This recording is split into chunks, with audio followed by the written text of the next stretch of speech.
Okay. Test number 3. Oh, this is faster though. I do see something better. Hopefully, it's going to stay and we'll be okay. Let's cross our fingers. And if it doesn't, we'll try the phone next. And I'll stream from the phone. See if there's a difference. I do see that there's something not right. Now it seems okay, but earlier when I was connecting, even with the computer, the browser was taking a lot of time to bring YouTube. Every time I would ask for authentication for the Wirecast play, it'd take much longer than usual. But now, hopefully we're back and running and okay. And let's just, I've got the chat open twice. So if anything happens, let me know, guys. But I think we are okay now. So, hey everybody, welcome aboard. Sorry for the delay, but some unknown weird problem happening. It was very, very bizarre because I could see that the connection, the stream button on my laptop would become yellow, meaning something's wrong. And the output wasn't good. But now, let's cross our fingers. Probably gonna hold. And yeah, I'm gonna click my heels 3 times. I'm gonna go back to Kansas. So hey everybody, nice to have you on board. Sorry about the delay. And we are live from Montreal, Quebec, Canada.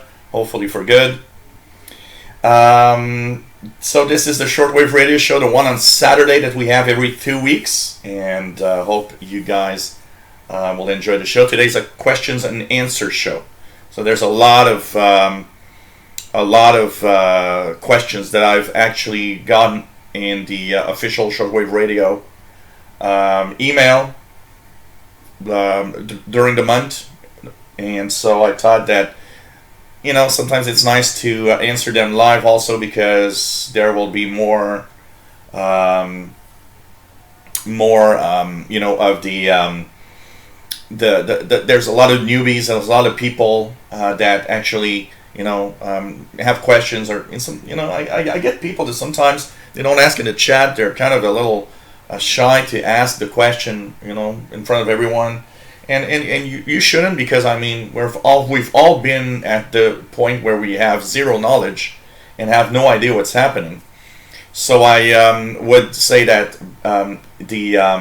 it's all right, and really it's just a bunch of great people here, even in the chat room. So you know what? Even when the chat is there, you can ask any type of questions. So hey everybody, nice to have you on board, and we are live from Montreal, Quebec, Canada. My name is Gilles. Hopefully everything will be all right. For the Ukrainian festival yesterday, I was kind of a little bummed out because they were having the first part of the festival last night, which was kind of not interesting, because basically what happened, they were still in setup mode. I mean, there were trucks everywhere, and I mean, nothing was set up. There was just one little tent with 3 girls, and it didn't look Ukrainian at all. The 3 girls were singing ABBA songs. I was like, okay, is this the ABBA reunion or something? And so basically, I looked at that for maybe 15 minutes, came back home, and I decided, well, might as well turn on the Shortwave radio and tune around. So I tuned around last night a little bit. Propagation was kind of a little bit, not that great, but there was some stuff there. Propagation today is actually much better. Nice little things that I've received. I've received the clandestine on 15420, the clandestine for Rwanda, that transmits via Madagascar. Thanks to Matt Kelleher in the Facebook Shortwave group, where he actually posted that reception, that log, and basically I tuned immediately and I could hear it. So I posted a video on the channel, by the way.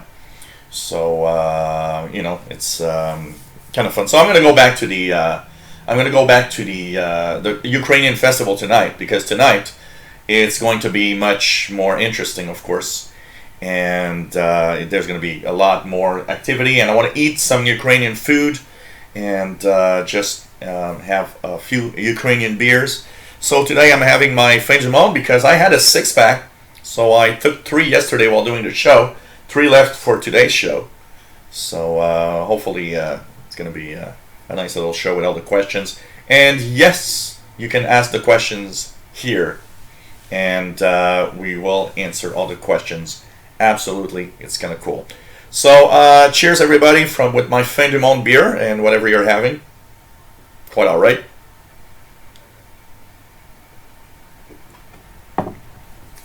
So anyways. Oh yeah, there was a 3, you know what, Jerry? There was a 3-girl group. They were singing together. And, okay, I must admit, they really sounded like ABBA. I had the impression that they were there.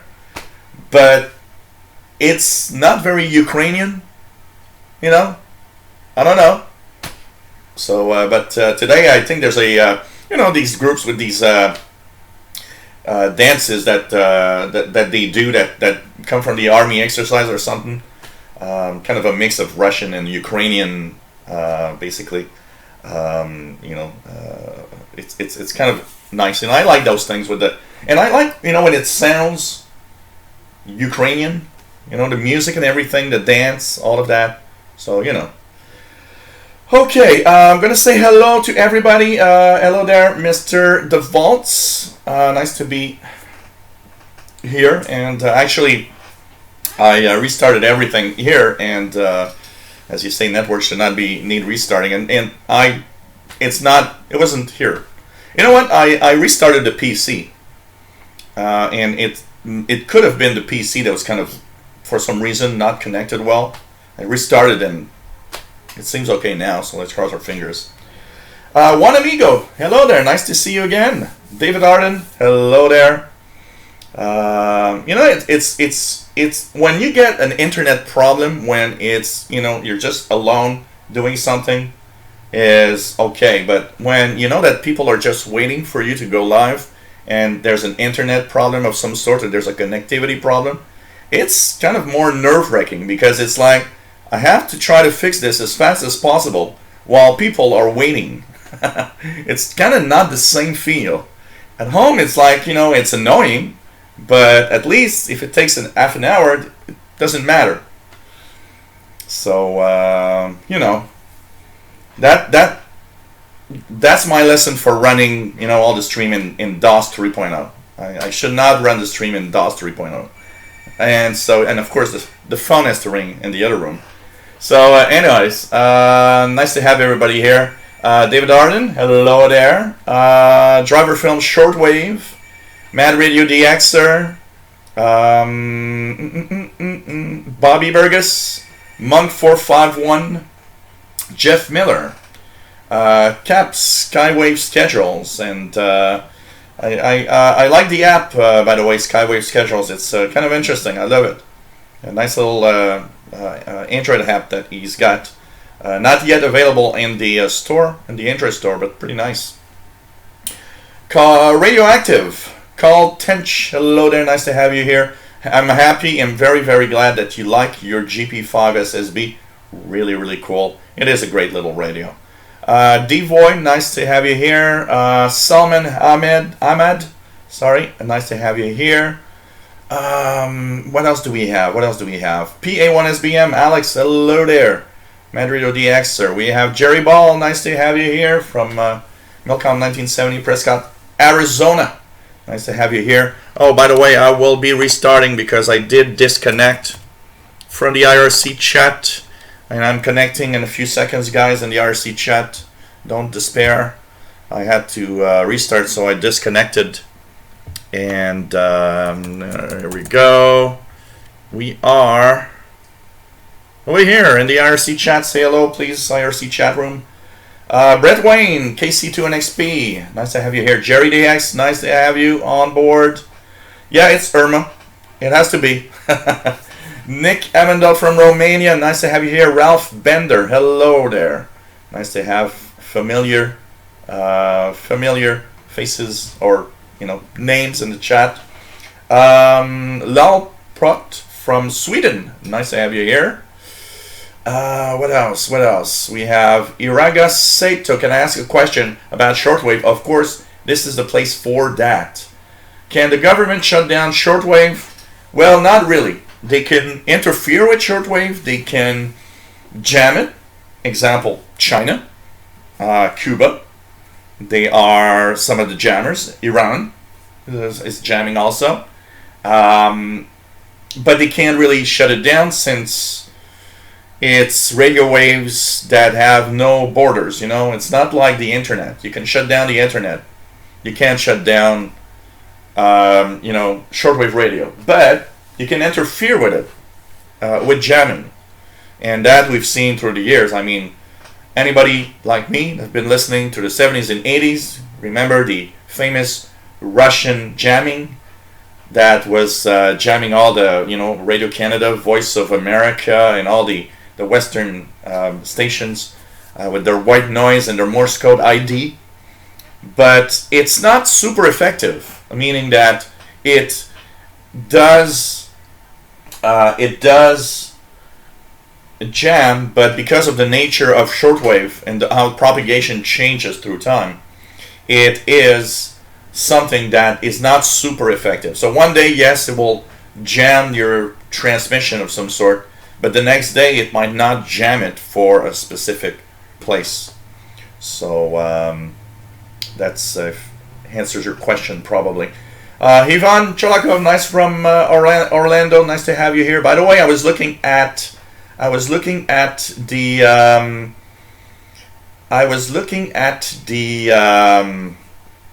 some webcams from Florida just before the stream. I saw one from Miami Beach. I was looking at it was a live stream from Miami Beach. They actually had a warning saying,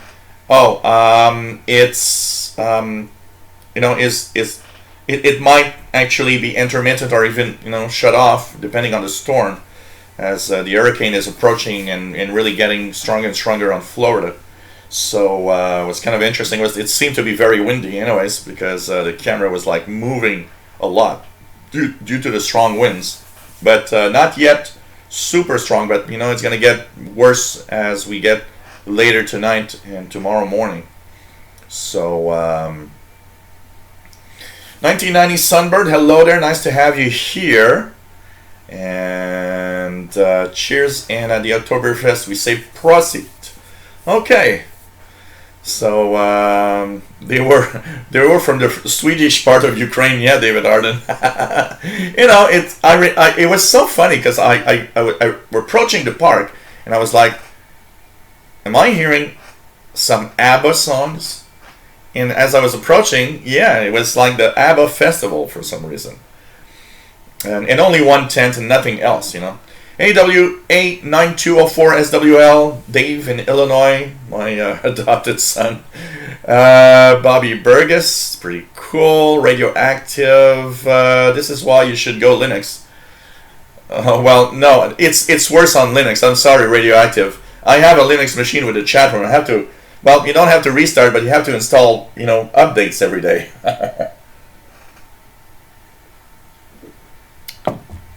So, anyways, Miss Lady Catherine 313, nice to have you here. Pretty cool, yeah, the stalker. Pretty cool to have everybody here. What else do we have here? Windows 3.1, yeah. Oh, God. Yeah, good thing I'm in Montreal, absolutely. Absolutely. Morrison AV, hello there from windy Florida. Hey, you guys in Florida, please stay safe. It's very important. Remember your life, you'll never get it back. But your belongings, you can always get that back. It's just stay safe. Jeffrey Kropp from New Hampshire, hello there, nice to have you here. Granley in the IRC chat room. And next show, Oktoberfest beer. Yeah, I should have an Oktoberfest special shortwave show. That could be a nice one. Oh, God. I believe 17815 comes from WRMI in Florida, radioactive. I'm not sure, but I think it is like a Brother Stare thing or something like that.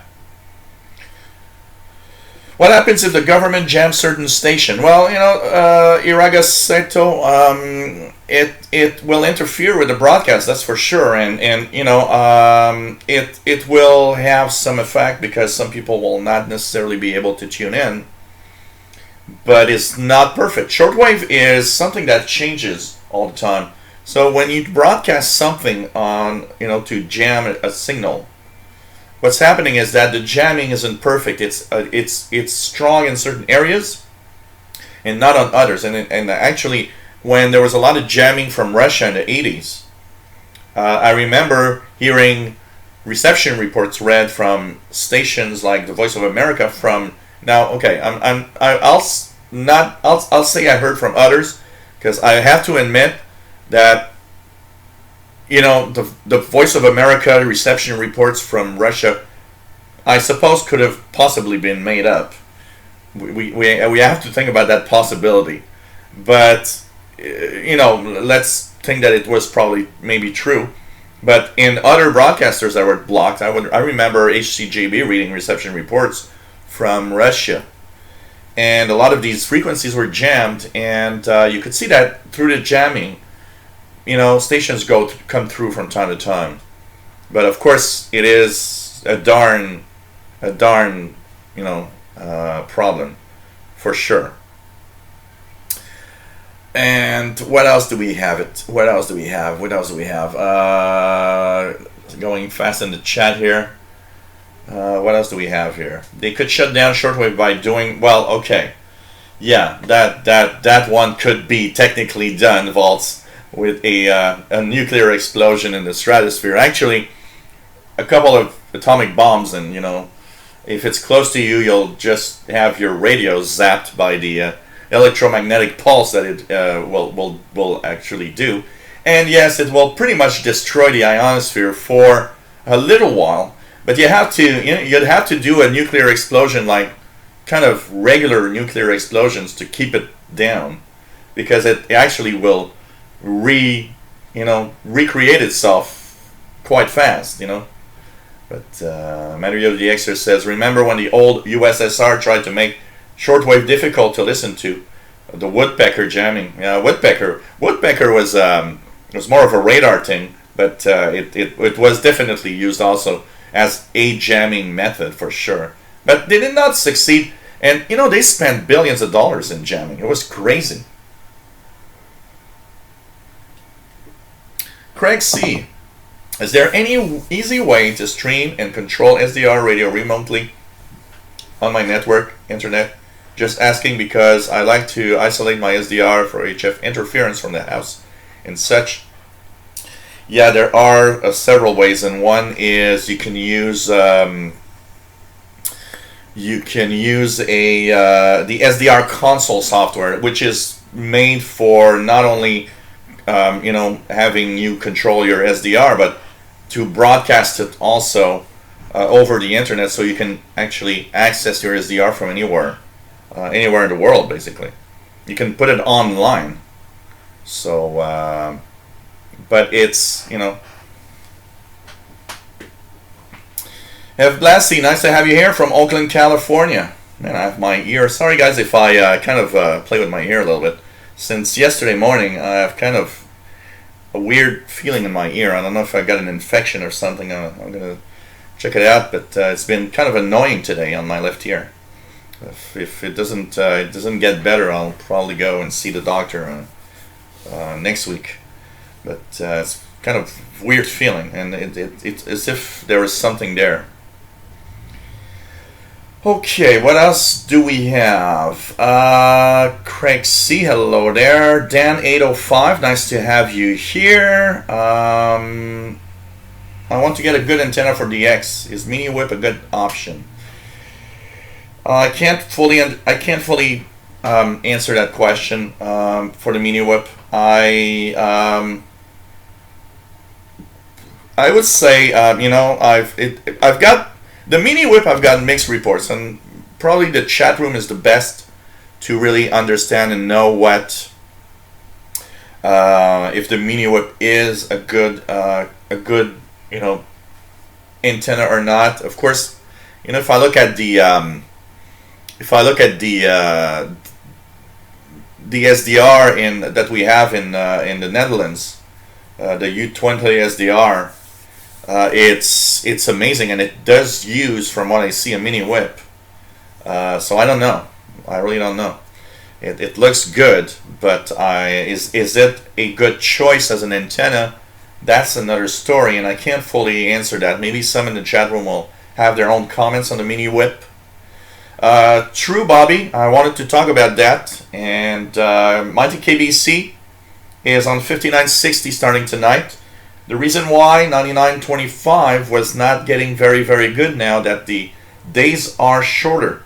So it wasn't propagating very well. Even Radio Romania has been kind of... Now, this week wasn't too bad because of the high solar activity, but they've started to fade out on 9730, and 7375 is much better. So that's something here. David Arden says, Soviet Union didn't jam Radio Luxembourg. Lots of kids listen to rock music, 1.3 million watts. Yeah, there was a lot of... did they... I was thinking about that. They jammed shortwave, but did they jam medium wave bands? Would they prevent either medium wave or long wave signals back in the 80s? Anybody can answer that question? I'm kind of curious on that one. They were. It was amazing.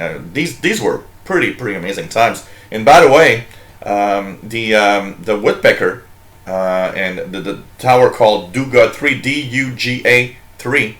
If you guys want to have one of the videos that I always, I think I watched it maybe a dozen times. There's a really cool video on YouTube of one of the Woodpecker antenna towers, which is a big, massive array in the middle of the forest. And there's this guy that actually climbed the tower up to the top and shows you what it looks like. And it's just wow. It's just crazy. It's just crazy. It's a fantastic video, and it shows you how amazingly huge these antennas were. Absolutely. Bobby's not getting anything on 14325. I've been listening to my SDR since early this morning. I was totally crazy today. I was supposed to do a few things, and I was actually very... I didn't feel like it could be WHRI, by the way, radioactive, absolutely. It could be World Outburst Radio.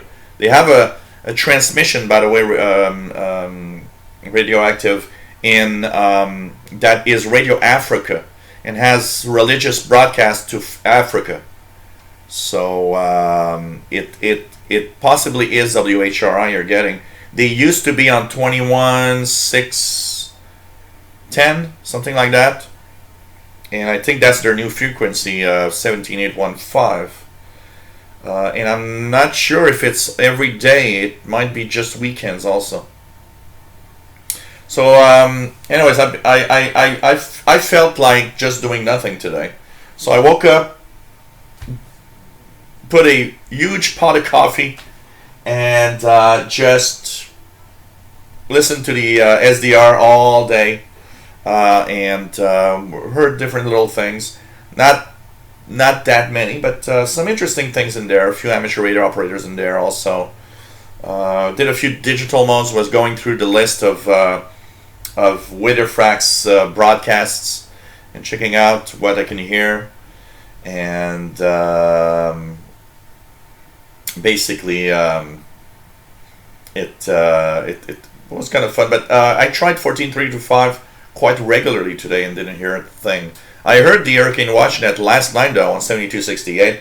Was rather weak, but I could hear the net control. I could hear the reports being sent out, but I could not hear most of the stations that were actually contacting, for sure. Jerry, I have 2 fans a moment calling in the morning. That means I should be okay tomorrow morning. So, but it shouldn't be a correct. See, on when you use the SDR console software, it usually isn't too difficult to have it working. Check it out. Check it out. And then you can share it with everybody. You can say, hey, I'm going to leave it on, 24 hours a day. That's something I'd like actually here. Leave it on 24 hours a day, the Fedry. My problem with the SDR console is it doesn't detect my Fedry correctly. It doesn't want to have it working. And it's driving me crazy because it's so simple. It's in the menu. Oh, you have an SDR, a Fedry SDR? Yeah. I clicked on it. It's like, it's not there. Well, HD SDR sees it. Everybody sees it. But you don't see it. I don't understand. So anyways, maybe I'm going to start playing around with that a little more. Because I really, really would like, the Fedry. Actually, I would like to have it online 24 hours that you guys could tune it. I think it would be nice. And 17640 is African Pathways Radio that I've not been hearing much lately. 17640. I'm listening to, by the way, I'm on 15580, which is Voice of America via Botswana. I've been listening to them for the past hour. 15580. And let's try African Pathways. That's there.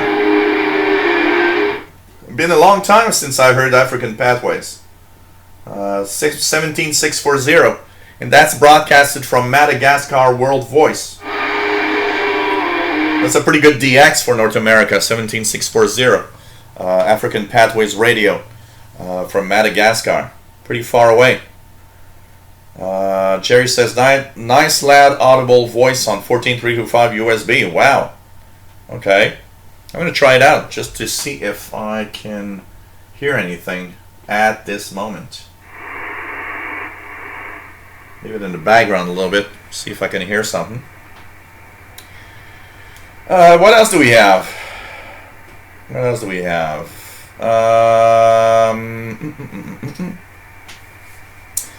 Michael Palmquist, nice to have you here. Maybe it's a nagging wife. Oh, God.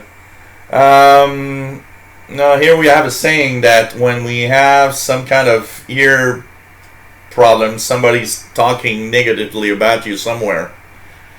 I guess I'd have my ears ringing all the time if that would be true. Oh, God. What about the degen?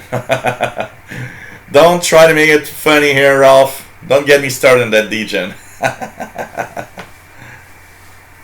So, Vault says depends on local. The mini whip antenna depends on local conditions, space, QRM, needs good grounding. So, wow. You lucky, Jerry. I don't hear nothing right now here. So, that is something that, of course, you gotta remember. An active antenna, an amplified antenna will amplify the noise if you have too much noise. That is true. I heard they tried to jam UK stations, mainly BBC, national ones, on medium wave. Yeah, it's possible. I'm not sure. I know about the shortwave jamming, but now that I think about it, I wonder if they did ever try to jam any medium wave or long wave stations that could have made it across the border. But it was less of a danger because it was medium wave and long wave was really mainly for the people that were close to other countries that would have these transmitters going on. It was much less of a problem for them probably than shortwave broadcasts. Then again, I wonder from Moscow, for example, somebody that has a medium wave or an AM radio, they must hear some European broadcasts in Moscow, would they? I would guess. Some of the European stations must make it to Moscow, for example. That's an interesting reflection here. Ivan says Radio Luxembourg 1440 in Europe was great. I listened to them a lot. Yeah, that's what I think. I've seen the shortwave thing, but it's very very amazing. Is that the vaults, the Duga 3 Chernobyl 2? Is that the one where they climb the tower? It's just amazing. When they climb the tower, it's just amazing. So,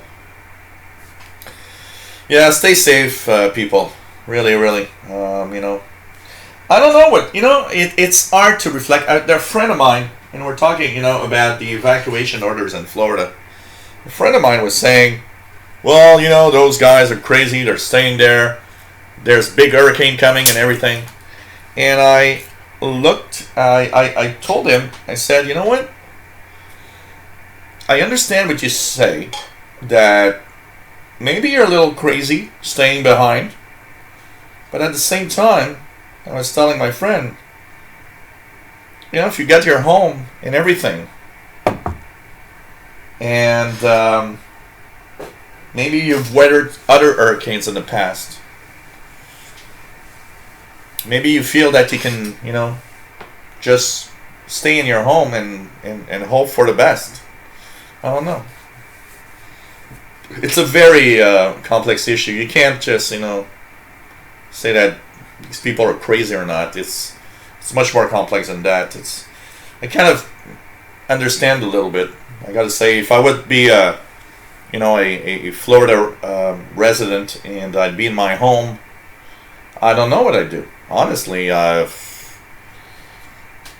what would I do? Would I move or would I stay? I don't know. It's a very, very difficult situation, I gotta say, you know.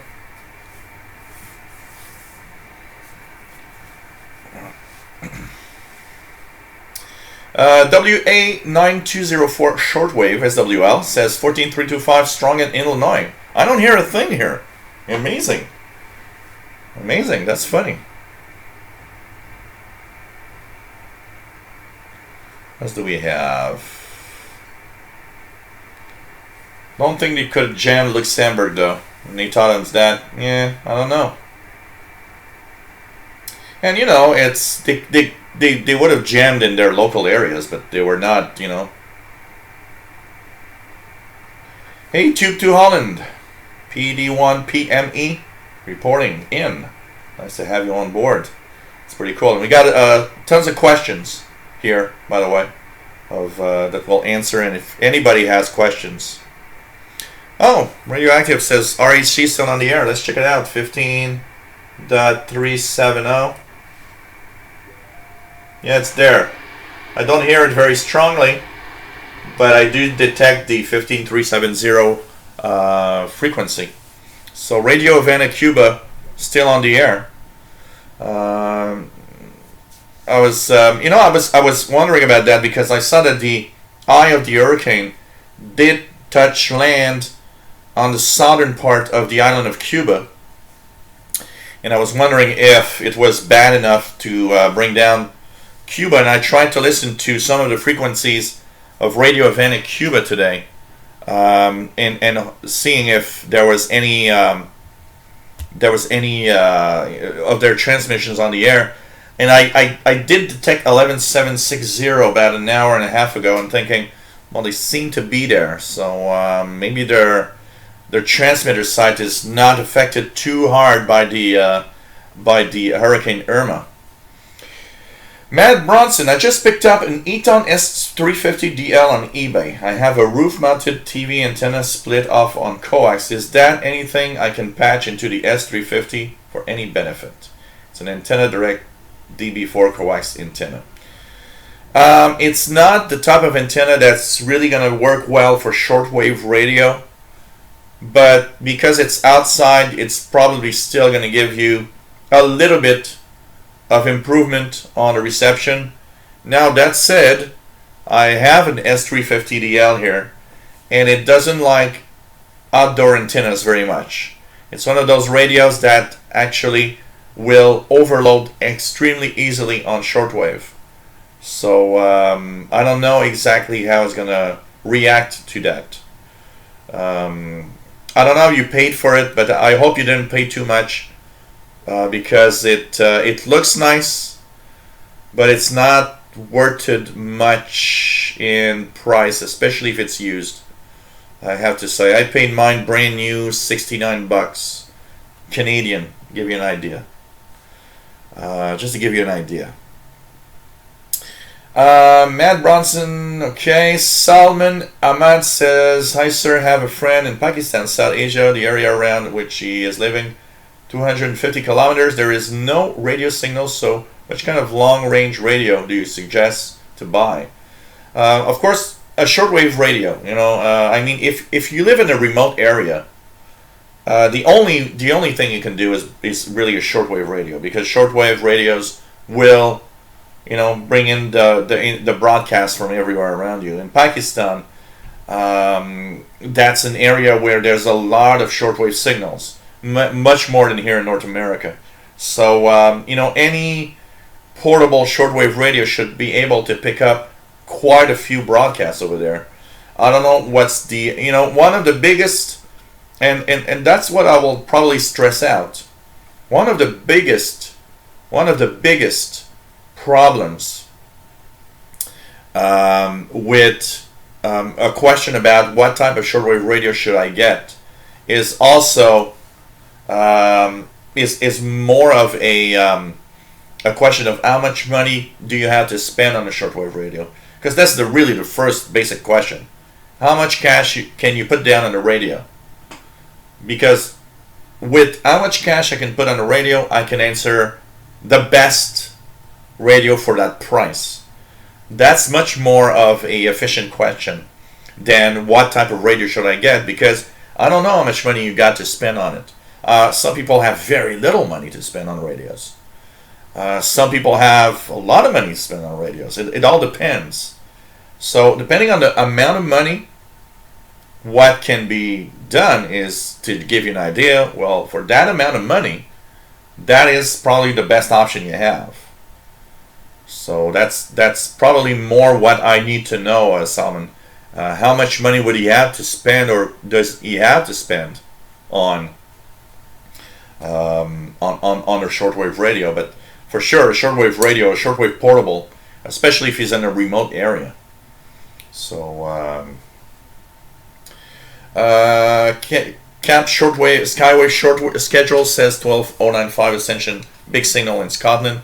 Yeah, it's pretty much directed upwards towards you guys, because I think it's West Africa, and usually gives a good signal here. It usually gives us a good signal around this time. I don't hear much right now, but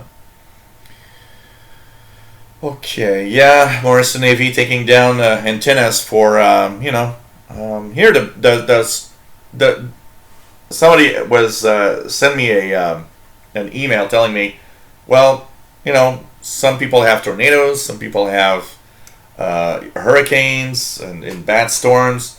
What's the worst thing you get in Montreal, Canada? And so the worst thing we'll get in Montreal, Canada, weather-wise, there's two big dangers in Montreal, Canada. The summer danger is very strong thunderstorms. We do get very, very strong thunderstorms here in the summer, because a lot of people don't know. It's funny because I get so many comments of people saying, really? It's almost tropical-like in the summertime in Montreal? Yes, it is. For a lot of people that never visited Canada, their first idea of Canada is we're stuck in ice all year long. No, we're not. The northern part of Canada, yeah, is kind of cold.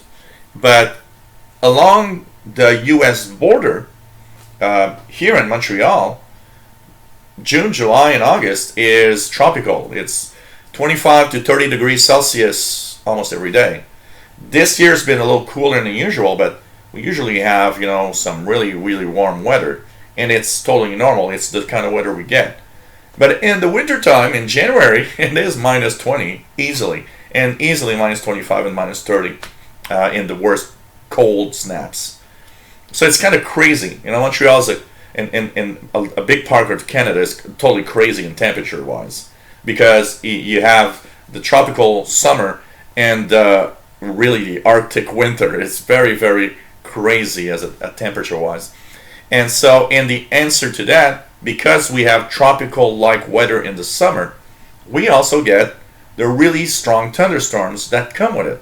we also are in area. There's a few places here in the southern Quebec that are actually areas where tornadoes can actually happen in the summertime. So the biggest fear I would have for my antennas is a really huge thunderstorm in the summer that would have really high wind gusts.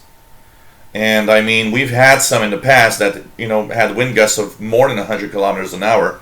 I think the peak in Montreal at some point was, I remember one thunderstorm in the 80s. We had a line of thunderstorm go through in the 80s, completely nuts. I mean, it was so bad outside.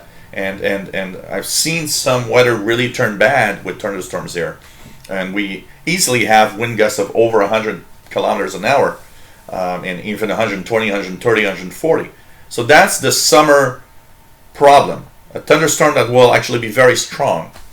In the winter time, snowstorms are not that much of a problem for antennas. What is scary is what we have when we have ice storms. An ice storm is, it's raining, but the temperature is below freezing. So what's happening is the antennas, the surface is below zero. So as soon as a drop of water touches the surface, it freezes immediately as ice. So in the winter time, the worst conditions we can have for antennas here is ice storms. If they give you, if they tell me, oh, we're going to have a huge snowstorm, and it's going to have, we're going to have 2 feet of snow, I don't care. We live with that, and it's like it's a normal part of life in Montreal. Everybody goes to work. It's like nothing happening, nothing to see here. But ice storm is a problem, and recently it's been a little warmer in our winters, and we've had more ice storms. So to give you guys an idea, last year was in February, not this year, I mean. In February, I think we had a good ice storm, and my 100 feet wire I had snapped in the backyard. So these are the things, because the ice makes the wire very heavy, and if it's too thin, it can snap easily. And very often we have an ice storm and wind. So that's even worse, because now your wire is super heavy and the wind is making it move. So it can really, really snap easily. So that's what we have to really be. That's why we have to be very, always alert about the weather, just in case. But in general, it's not too bad. Marissa Navy says winds are rising today in St. Petersburg, Florida. Sunday will be horrible. I really feel for you guys. Hope everything is all right. Really, really thinking of you.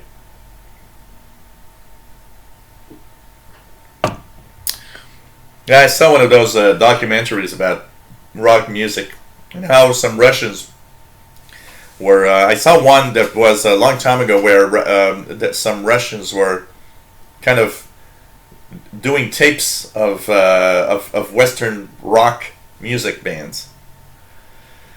Oh God, Paulie Steckler, nice to have you here.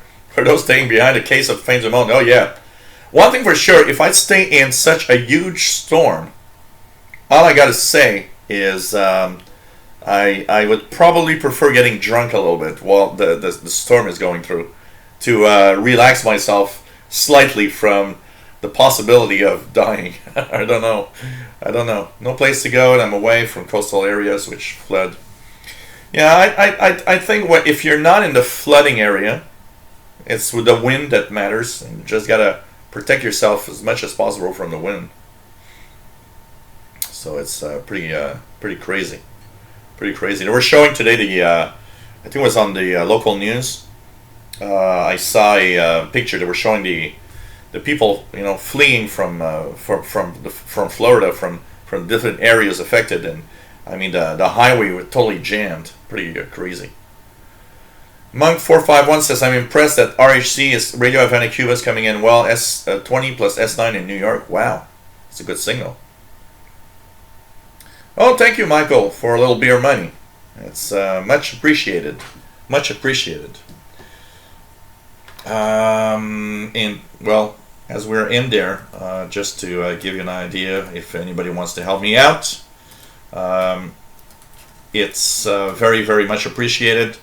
Donations are, of course, part of why I can continue doing these shows.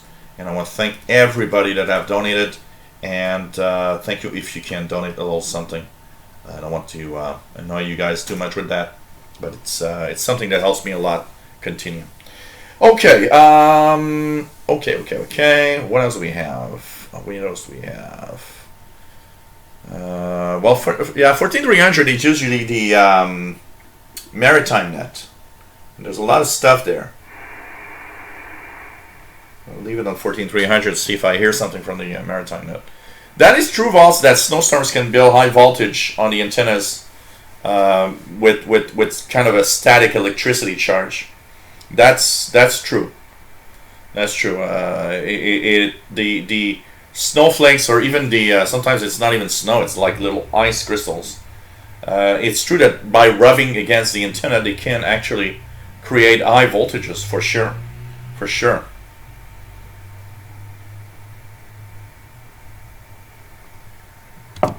Oh yeah. Actually, like I says, when I live in Missouri, they had not misery, but Missouri, something like that. The pronunciation. I have a few problems with pronunciation with some of the states. They had the weirdest phenomena, a freezing fog. Yeah, that can happen here in Montreal also, but it's not something that's too bad. Oh God. Radioactive says, if Portland, Oregon gets 1 inch of snow, they virtually close down the whole town. Here we get a feet of snow, and it's like, I don't know, really nothing to see. It's like, it's just crazy. They had, it's very funny because in Radio France had a, actually it's like TF1, Télévision France 1 TV. They came here in Montreal in the winter, and they had a report on how we handled snow. And they were showing that Paris, if there's 2 centimeters of snow, Paris is totally paralyzed. And so they came here, and they were showing that here, and the guy was in the middle of the snowstorm. It was telling everybody, well, you know, we got a foot of snow, we got 30 centimeters of snow. And we had these little trucks, and they were telling everybody there in France, well, we've got an army of trucks just going through the streets and removing the snow as it's falling. So it's like, you know, even the guy that was doing the TV thing was totally amazed at how everybody seemed to just live their normal lives as we were having a foot of snow here. KC1HOX, hello there, Glenn. Nice to have you here. Madrid the Exer says, 1 snowdrop here in the UK and that's it. Shops out of food, petrol all bought out, transport halted, end of the world. Oh man, it is, you know, here we have to, you know, do it because there's just so much.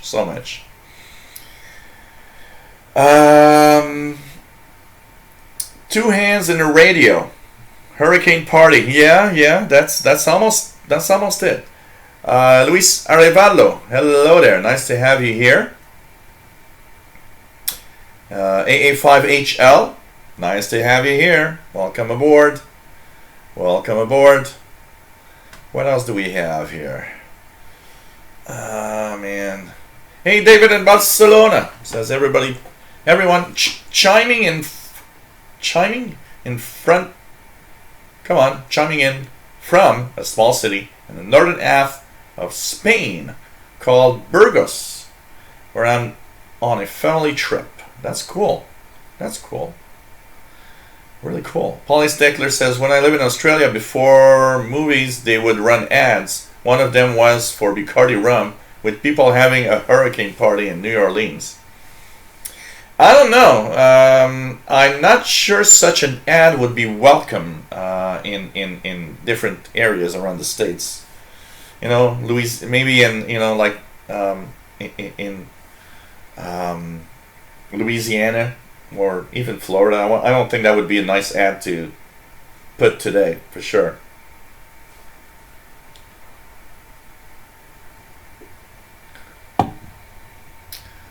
For sure. Hey, take care, Radioactive, and well, welcome back if you come back. Don't worry about it. Daniel Walsh, hello there. Nice to have you here. Yeah, Vault's the state of misery. Oh God.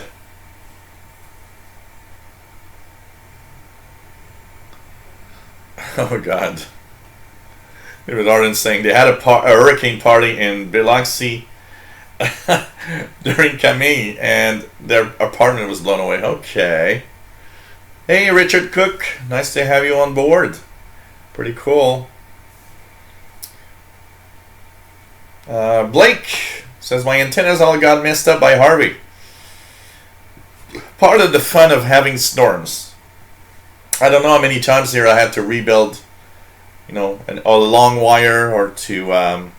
Here, the biggest problem I had for a while was that my long wire was actually crossing the path of a tree. And I would give it a lot of slack so that it can swing from one side to the other.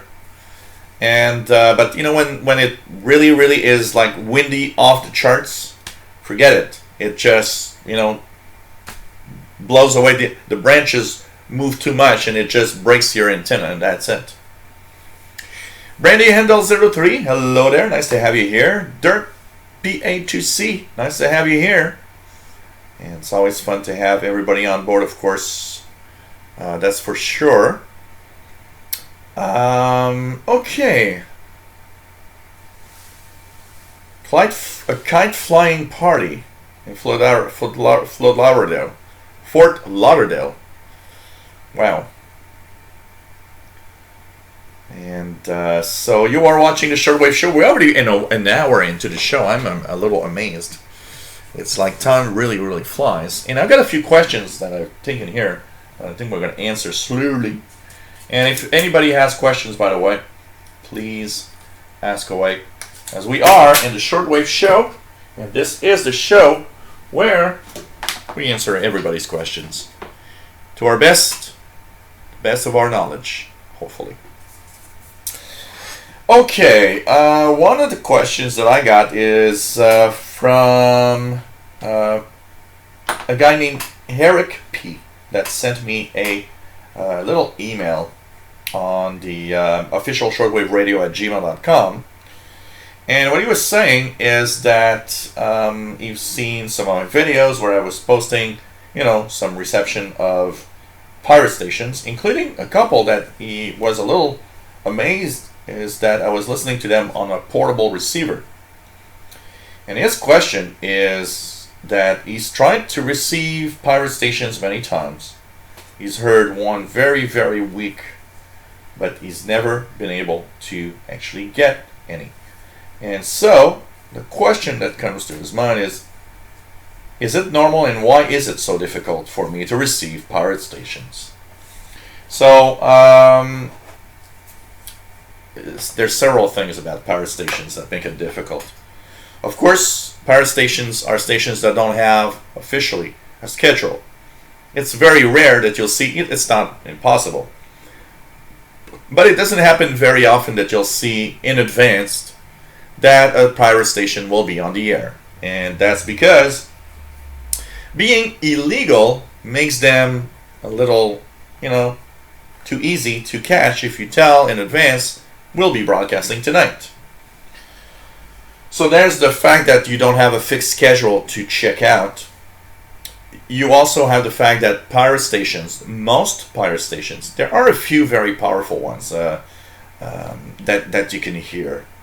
But, like Wolverine Radio, I don't know how much power that guy gets out, but it's amazingly strong. But in general, pirate stations have very low power.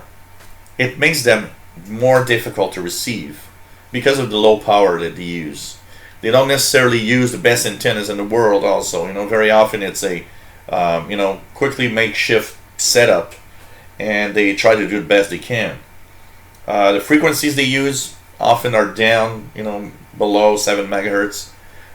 It's often that area where most people have more noise than in the higher frequencies. Doesn't help.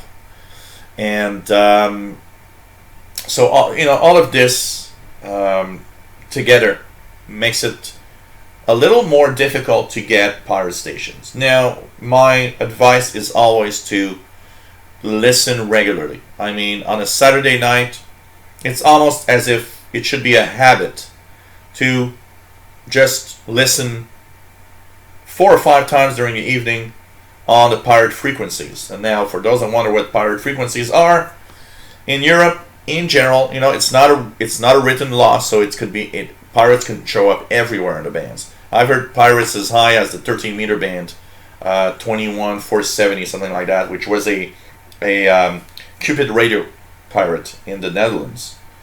I've heard them in 19-meter band. I've heard them on 13 megahertz. I've heard them everywhere. But there is a kind of unwritten rule that is, in Europe, from 6200 to 6400 kilohertz.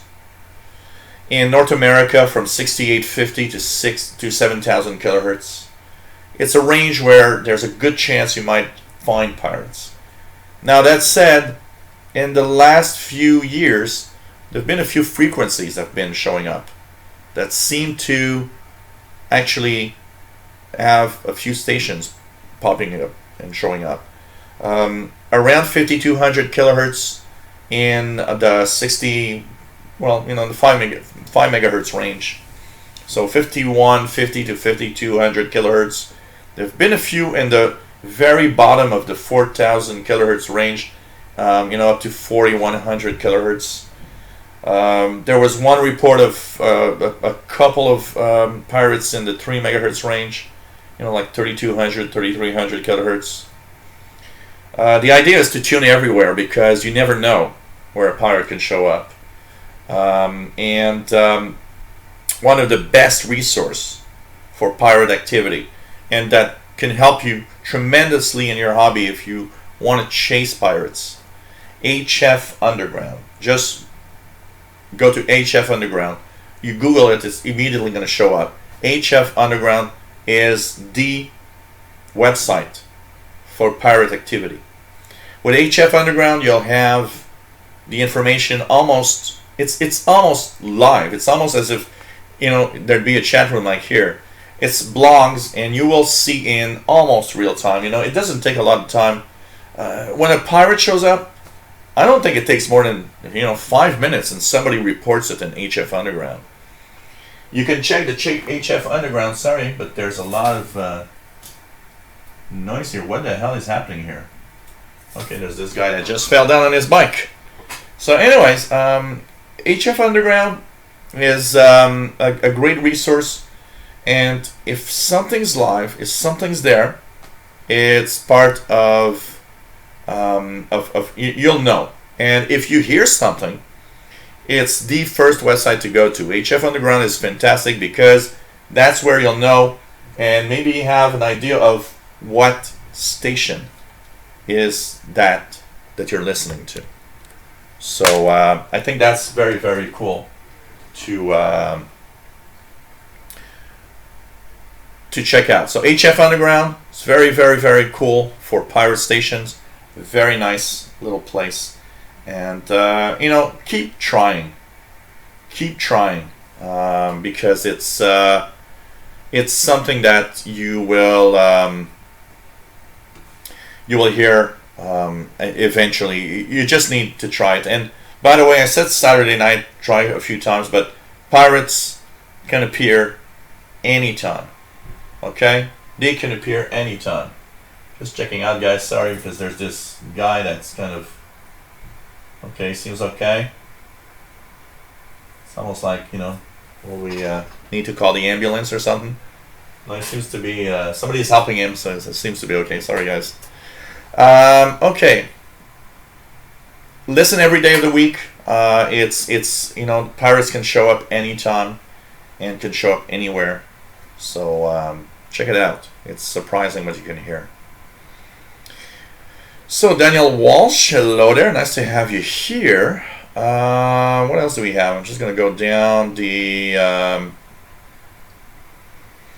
Jerry says, watching the Weather Channel, some parts of southern Florida will see wind speeds up to 174 miles per hour.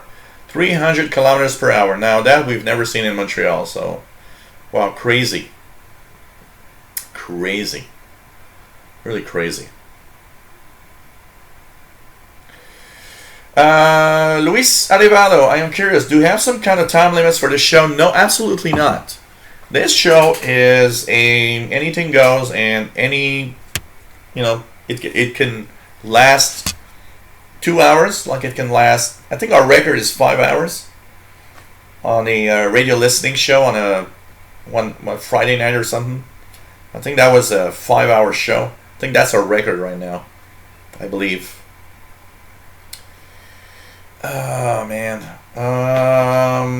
Like Mad Radio the Exer says, almost all pirate stations don't use powerful transmitters like legal stations. Something better than a whip antenna is needed. Consider your local noise also. I mean, it's easy to not get a lot of pirates because there's too much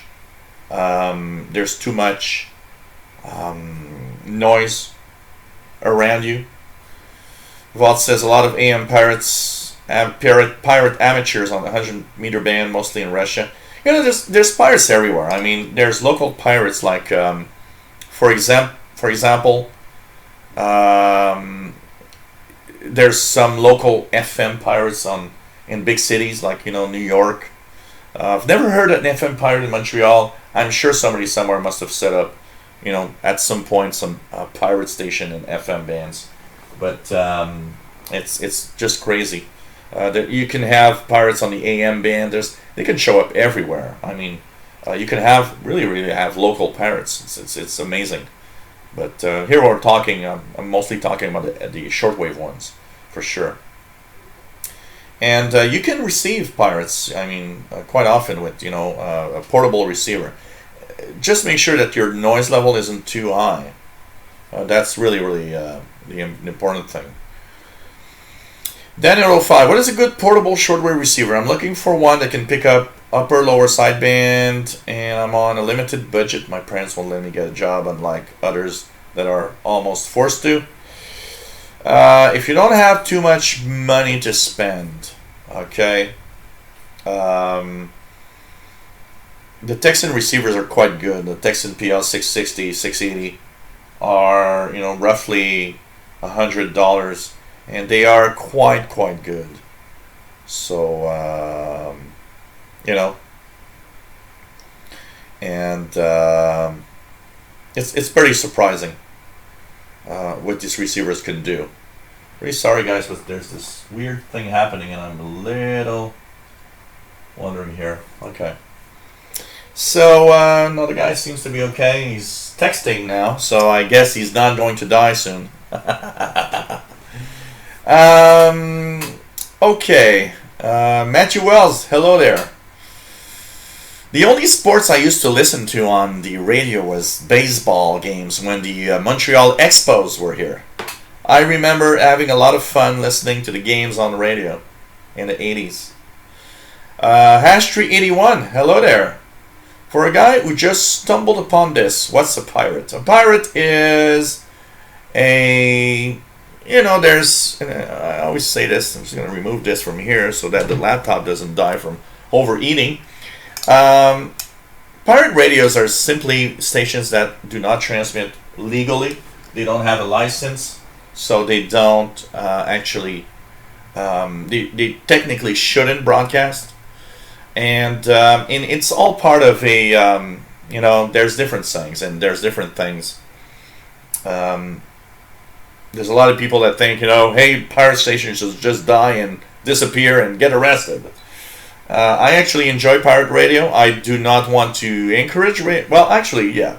If you want to do a pirate radio station, cool. I'm not negative about it at all. I actually find it fun.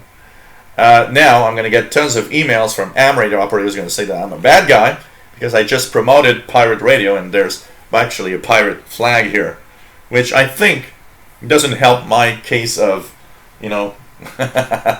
being legal transmissions and everything.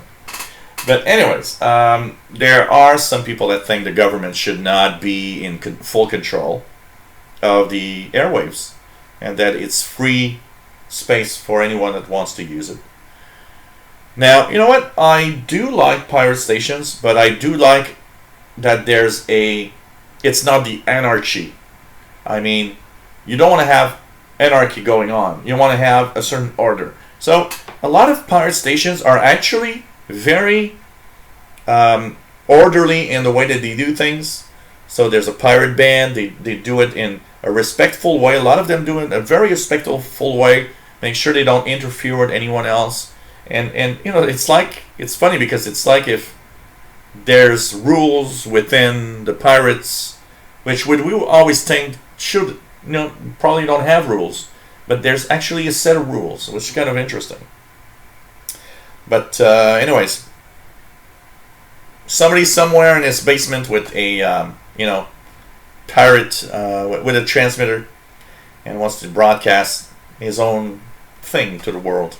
But it's usually illegal, and it was actually always illegal. PLF Radio, well, Priam.org is more for number stations than pirates. Priam is more the number station website to know when number stations will get on the air and so on. Okay, what else? Luis Arevalo says, I saw a movie of pirate on a ship. Yeah, absolutely. There's a Radio Caroline that now is legal that used to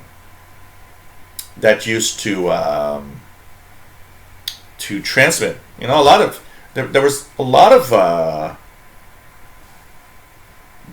of pirates that broadcast from ships because they were broadcasting from outside, technically, of the in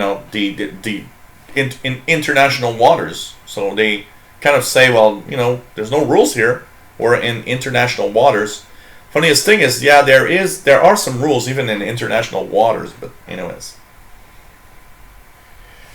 Matt Johnson, hey there. Yeah, when we get these kilovolts, the really, really high power lines, that doesn't help in noise levels. I can tell you that. That's for sure. I sometimes.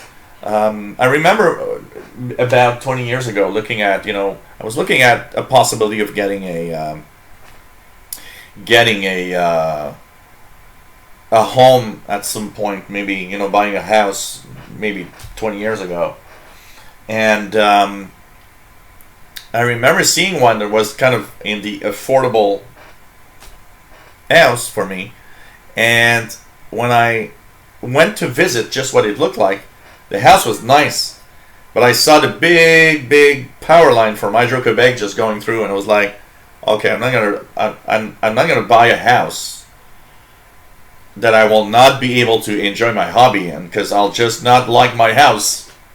It's just funny, but if I move from here at some point, and I will probably someday, one of the things I'm gonna do is check the noise level around it for sure. I'm crazy like that because it's my hobby. What do you want? I would guess that most pirates have that flag, probably. Granley in the IRC chat room says WBCQ is a pirate. And I believe it was before it became a full-fledged shortwave station. Is that a can of WD-40 by the monitor? Do you use it to clean your radios? Give them a nice shine. Yes, it is a can of WD-40, and it's not for the radios, actually. It's more for like everything else that I do that needs to be removing the rust or the jamming of all sorts of things, including my bike. So it's WD-40 is that thing that you do everything with almost. It's almost as if you don't use it to cook your food. I would not, but hey. David Arden says, I'm a ham. I do not condone pirate radio, but I listen when I can. It's I do not respect somebody, including a pirate, that would do it somewhere where it interferes with things, if a pirate station would be smack in the middle of the 40-meter band, for example, well, that I will not respect, because you're just a dumbass that interferes with everyone. But it's interesting to see how pirate stations, even though illegal, are actually still respectful of the airwaves. But hey, I'm gonna get tons of emails. Hey, bye PLF Radio. It was nice to have you on board. Well, yeah, there's probably a lot of them. PA1SBM Alex says most hams started on doing illegal stuff. Yeah, part of it, and I'm pretty sure that there probably are hams that do illegal stuff anyway. Here, I've heard of several local hams that actually go on the 11-meter band and call CQ on 27,555. Well, that technically is illegal. And they are amateur radio operators, because I actually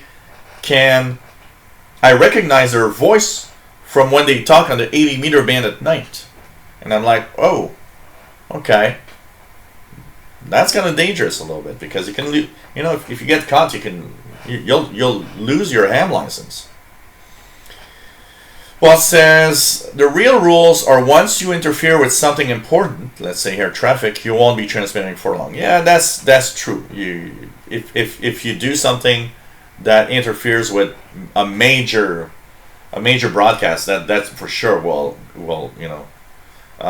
Some FM pirates, for example, I remember reading, I think it was in Monitoring Times at the time, reading of an FM pirate that was on 108 megahertz, smack on 108, and that apparently the reason why they actually arrested the guy, he would actually have spurs of his transmitter that would be actually over some of the frequencies of the New York airports, and they arrested him because of that, not because he was doing an illegal transmissions. Hash 381, yeah, pirates transmit on general. They have their own shows. Now, there's a huge range of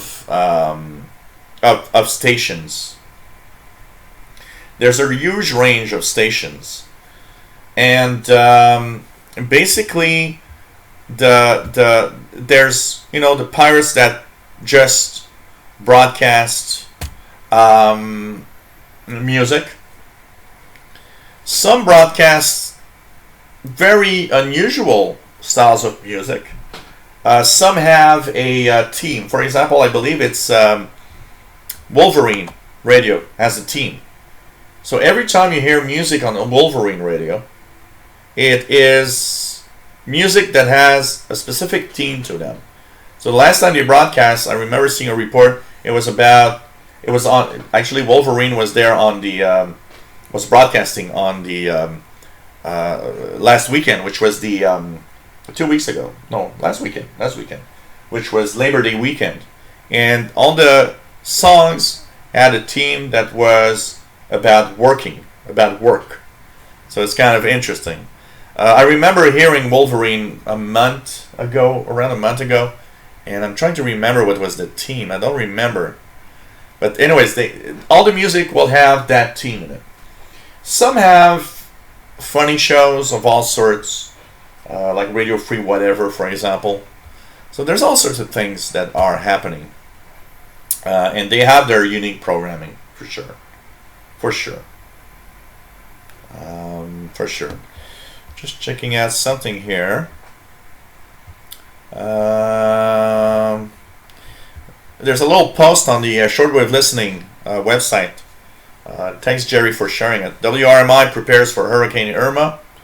It says here, thank you all of our listeners who have inquired about our hurricane plans. At the moment, that's a post from a couple of days ago, early Wednesday local time, It appears that the eye of Hurricane Irma will come right over or very close to Okeechobee by Sunday or Monday. We will stay on the air as long as possible and as long as it's safe. Our transmitter building is quite prepared to withstand most hurricanes, and our antennas have survived many hurricanes in the past with little damage. However, electrical power generally goes out during or after most strong hurricanes, and our generator will only power out lights, computers, air conditioning. Unfortunately, we don't have enough generating power to operate 14 100 kilowatt transmitters, so if the power goes out, we are off the air. That's pretty much what they're saying. We may have enough power to maintain one frequency on the air, even during a power outage, and it looks like it will probably be 9455 kilohertz. So let's hope that not too much damage will be suffered by WRMI. I mean, they're so excellent, and they're so it's so fantastic to have their relays on the shortwave bands. It would be very, very, very sad to see them off for a long time because of major damage to the antenna farm and the transmitters. So let's cross our fingers here for sure.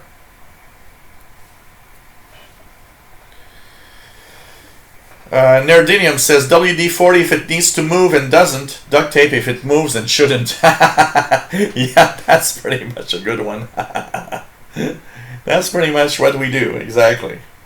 Robert Sutherland, hello there, good evening, nice to have you on board. Really, really nice. And Matt Johnson, we can't post links or pictures in the chat. I was going to send a picture on my radio. Well, Matt Johnson, I'll give you... you've been on for quite a while, so I'll give you moderator status, which will now let you do it. Total WD-40 in a pan with eggs and grape is great in the morning. Yeah, right. Oh, God. Oh, God. What else do we have here? David Arden says, I remember that. I occasionally heard some high-power FM pirates being busted. Absolutely. A lot of them, most of the pirates that get busted are FM pirates. Because it's easier to pinpoint where they are also. So, Matt Johnson says, I heard a guy on CB, Channel 27, from about 1,000 miles away at one time. I don't want to guess what his power level was. Well, all the guys that broadcast on the frequencies that I listen regularly for on the CB that skips such long distance usually have a lot of power. You don't, like Vault says, you don't need that much power to propagate necessarily. If you got a really good antenna, it's very surprising how a little power can do an amazing job. But I will agree with there are a lot of CBers that have these, close to kilowatt power. I'm pretty sure. So, okay, what else do we have here? David Arden says, don't tell anyone, but when I was in the U.S. Air Force, I tuned up a 1 kilowatt transceiver on CB channel 19. Maybe I've received you in Montreal. So I'll keep it up. We'll keep it just between us. Brett Wayne says, I'm a ham and love pirate radio. So, Yep. Matt Johnson says, during the Trump protests, I heard a pirate on the police channel. I remember reading a article in, once again, I think it was Monitoring Times, or no, maybe it was Popular Communications. And they were talking about some police radios that were stolen, and some people were actually broadcasting it. Here in Montreal, it happened actually once. There was this guy that was, there was someone that had a police walkie-talkie, and he actually was broadcasting chicken noises and chicken sounds. on the police channels. And he did that for a while. I remember listening to the cops on the evenings sometimes, and I would hear the guy with the chicken thing, and it was like, okay. And he did that for quite a while and suddenly disappeared. I do not believe they ever caught him. I think he just got bored and just stopped doing it. But it was like, okay, somebody had, some,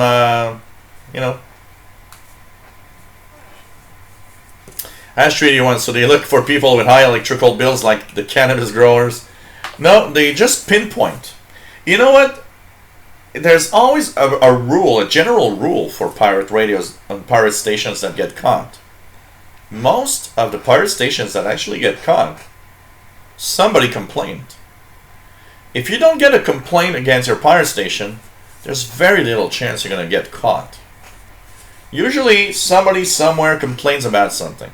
It will be because you're interfering with something important, or it will be simply somebody somewhere that just doesn't like you or doesn't like pirate stations and will complain about it, and it will trigger something, and they can triangulate where you are and find you. It's not that difficult to find where somebody is. So it's just crazy. Yeah, Paulie Steckler, Popular Communications. I remember going to the store in the 90s. We had a big magazine store downtown here. And every time I would pass by, I'd get a copy of Popular Communications and a copy of Monitoring Times every month. And bring that home, and that'd be my reading in the 90s, for sure. Absolutely. Like PA1SBM Alex says, good antenna equals power. Absolutely. More power. The better the antenna, the more power. You can actually have very little power, but if you have a really good antenna, you'd be surprised at what you can do. I can tell you that.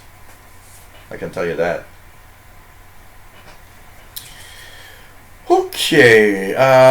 Kyle M, good evening. Hello there, welcome aboard. Mike DeVita, nice to have you here in Lima, Ohio. WA9204SWL says there's a Spanish station on 14325. Let's check it out, see if I hear something. Don't hear nothing much. Somebody saying activity on 14265. Check it out, upper sideband.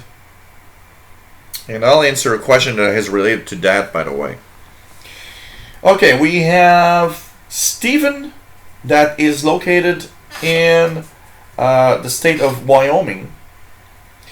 Says that he watches my videos regularly and watches my live shows from time to time. Enjoys everything I do. He says, I want to thank you because where I live, I don't know nobody that is actually a radio listener for Shortwave and scanner radios, and you are fantastic in what you do. Thank you very much. Question that he has is, why do you tune in upper sideband in many of your videos? I've noticed that when you do band scans, you put your radio in upper sideband and start tuning around, and I was wondering, why exactly do you do this? Well, it's very simple. It's a little trick that you have. It's a little trick that I use. It's a simply because when you're in AM mode, you can actually miss out on a lot of signals when you tune around. They will, some signals that are US are single sideband signals mostly. You can actually not even hear them because you're moving fast over them. You can be, if you tune in AM mode everywhere, you will miss out on tons of signals that might be just in the noise floor, but they're there. When you put your radio in upper sideband or lower sideband, because it works also, but you have to go in the correct direction. Everything that is a radio signal, even very weak signals, you'll kind of hear them because you'll hear the changing of the tones or of the signal in upper sideband or lower sideband. you'll detect things that you will go through in AM mode that you'll never hear. A little trick. There's, earlier we were talking about Cuba on 15.370. Now, I barely hear it. So it's easy to think there's nothing there, but if I put my radio in upper sideband and tune slightly off, hear the tone.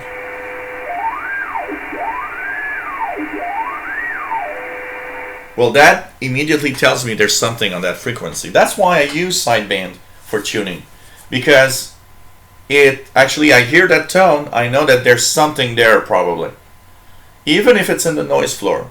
And in this case, it is. Cuba, I know it's there. It's just that when I tune in AM, it's barely audible. It's barely noticeable that there's a signal on the frequency.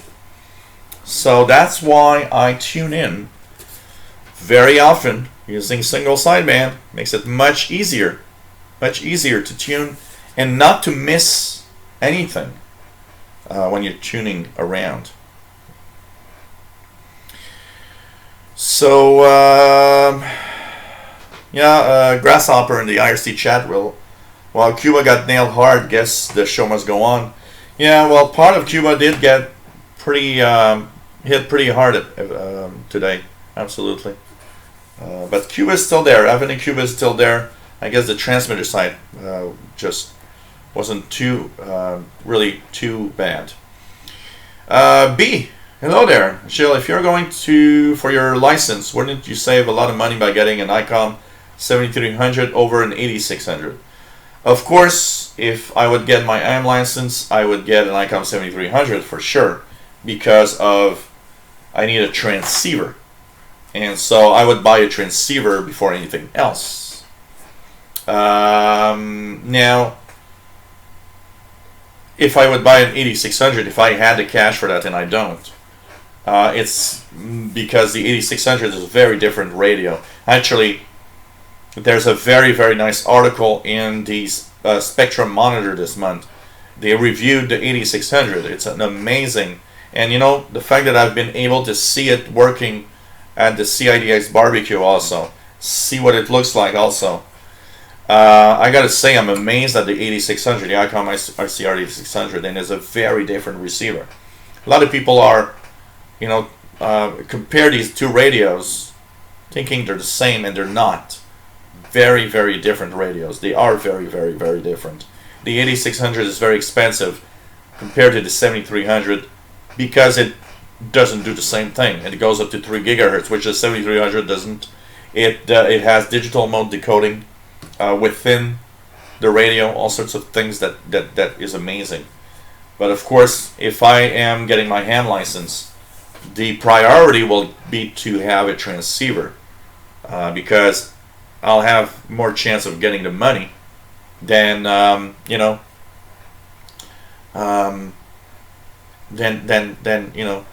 have that than to have an 8600 for sure.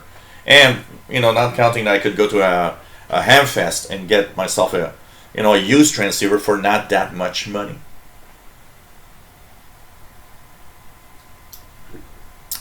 Matthew Wells, what is the best batteries for a Cobra 38 CB radio? I don't know. I'd have to know what type of batteries it takes, but of course, I don't know.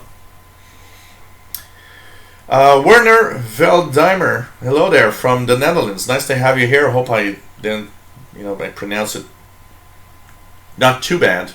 And by the way, if there's anything wrong with the stream, because I see someone says there's no sound and things, the best thing you can do, because here everything's cool. It's always to refresh the stream when you have something going wrong. By refreshing the stream, it actually usually makes things go back to normal. So like Man Radio DXer, in single sideband, it's easier to hear weak AM signals. It's easier to also hear the utility or ham stations on a single sideband. So, there's a lot of things that you will miss out on AM. And of course, there's also another thing you got to understand is that when you are out of the international broadcast bands, okay, you will be tuning single sideband all the time. Almost everything is either upper sideband or lower sideband, but you're in single sideband all the time. So you got to remember that also. Ash 381, what's the punishment for pirate radio? Well, usually it's huge fines. The FCC, what the FCC does in the United States, because that's more of the examples we get, but technically you'll have fines, or you'll have, if it's not fines that you'll get, you'll have, you might have your radios confiscated. If you're an amateur radio operator, you'll lose your license. But in the United States, they usually start by giving you like a $150,000 fine or something. And of course, they work with you, because if you don't have the cash to pay that, they will often lower it. But it's something you don't want, and it can be criminal, actually. So you can have criminal charges for sure. What else do we have here?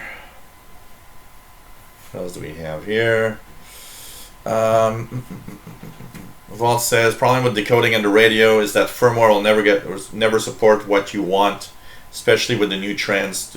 I understand that for sure. I mean, when you get a radio that decodes modes or does things, you'll have what comes with the radio, and you don't have much choice. There's not a lot you can do about it, unless the company actually updates the firmware to have that. And I totally agree. I mean, I was looking at the at that, and with Eric Cottrell, that was he's the one that brought the ICOM ICR8600, and I was talking with him, and he's very happy with the ICOM ICR8600. He loves the radio, but he was telling me how there are a few things that are missing that would be nice. And of course, it's not like a computer with software, where you get this piece of software you can download and get some digital mode of some sort. A lot of what these radios have, and that's probably the number one issue, is that a lot of digital modes and a lot of different decoding that you need to have done is proprietary. That means you need to pay to actually have that in the radio, or in some cases you can't put it there because it's not necessarily legal to have it there, which means they play safe. They put in there what's possible, but they don't put what's maybe a little too complex. They won't put there things that might also be illegal somewhere, and they don't want to pay usually, so they don't put things. The best example here, the ICOM ICR20 has a recorder. I can plug a mini USB cable here and dump all of that in my computer. But you know what? The recordings are in this very, very weird format that nobody supports. Nobody knows what it is. And you gotta go on, because if you click on it, nothing plays that audio sound. Nothing. It's one of those crappy, weird, old audio things. Why? Because they have to pay to use the MP3 format. The MPEG-3 layer is something that you have to pay royalties to use. And they sell you the $600 radio, but they're too cheap to pay the royalties for MP3, so you're stuck with a very bizarre format that you have to work as hell, and it's extremely difficult to get the conversion from that weird format to a MP3 or something that at least, will be something you can listen to on your PC. And these radios are the same thing. You know, I mean, the ICOM ICR 8600, there are some modes that's not in there because they don't want to pay for the royalties for it. You know, there are some things that I gotta say drives you nuts a little bit. And when you see that, and when I see an ICOM like this, that you've paid, you know, I've paid a high price for that. And it's like, really? I paid $500 for a radio that has this really bizarre format because you're just too damn cheap to pay royalties for the the MPEG-3 layer? Come on. Just stupid, you know? But, you know, the only thing you can hope is to have firmware updates. But still, you know what?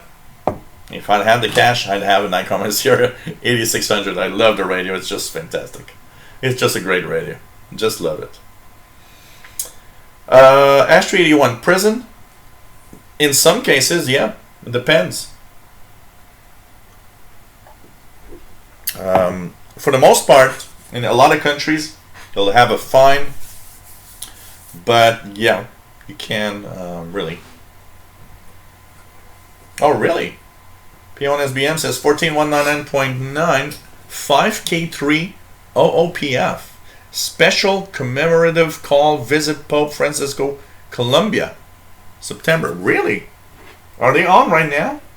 Let me just see if I can hear something here. I'll leave it there. I don't know if it's there yet, but that's cool. I like those special call sign things. It's kind of cool sometimes. Kind of cool.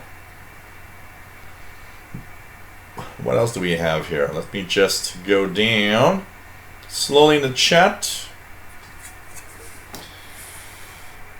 Madrid VX, yeah. Okay, what else do we have here?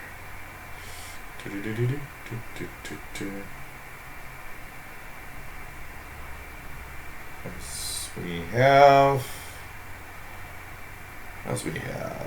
David in Barcelona says, here in Spain, the police and some emergency services use a system called Tetra. Its main characteristic is that it always goes down when real emergency comms are carried out. You know what? It seems to be universal, because here in Montreal, the police has turned to a digital mode. In the province of Quebec, the SQ, which is the provincial police, also is digital. And lately, the local provincial police is almost never using the digital mode because it doesn't work well.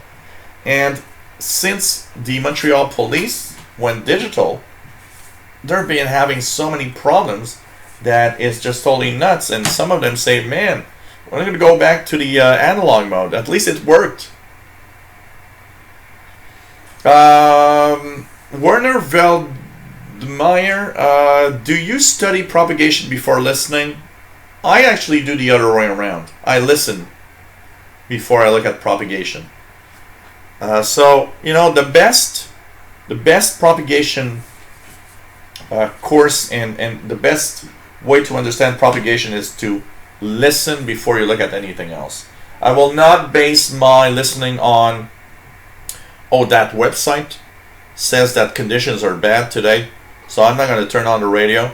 I see that so many times, by the way. So many times. And it's like, oh, I hear something. 14199.9. I hear something. There's something there.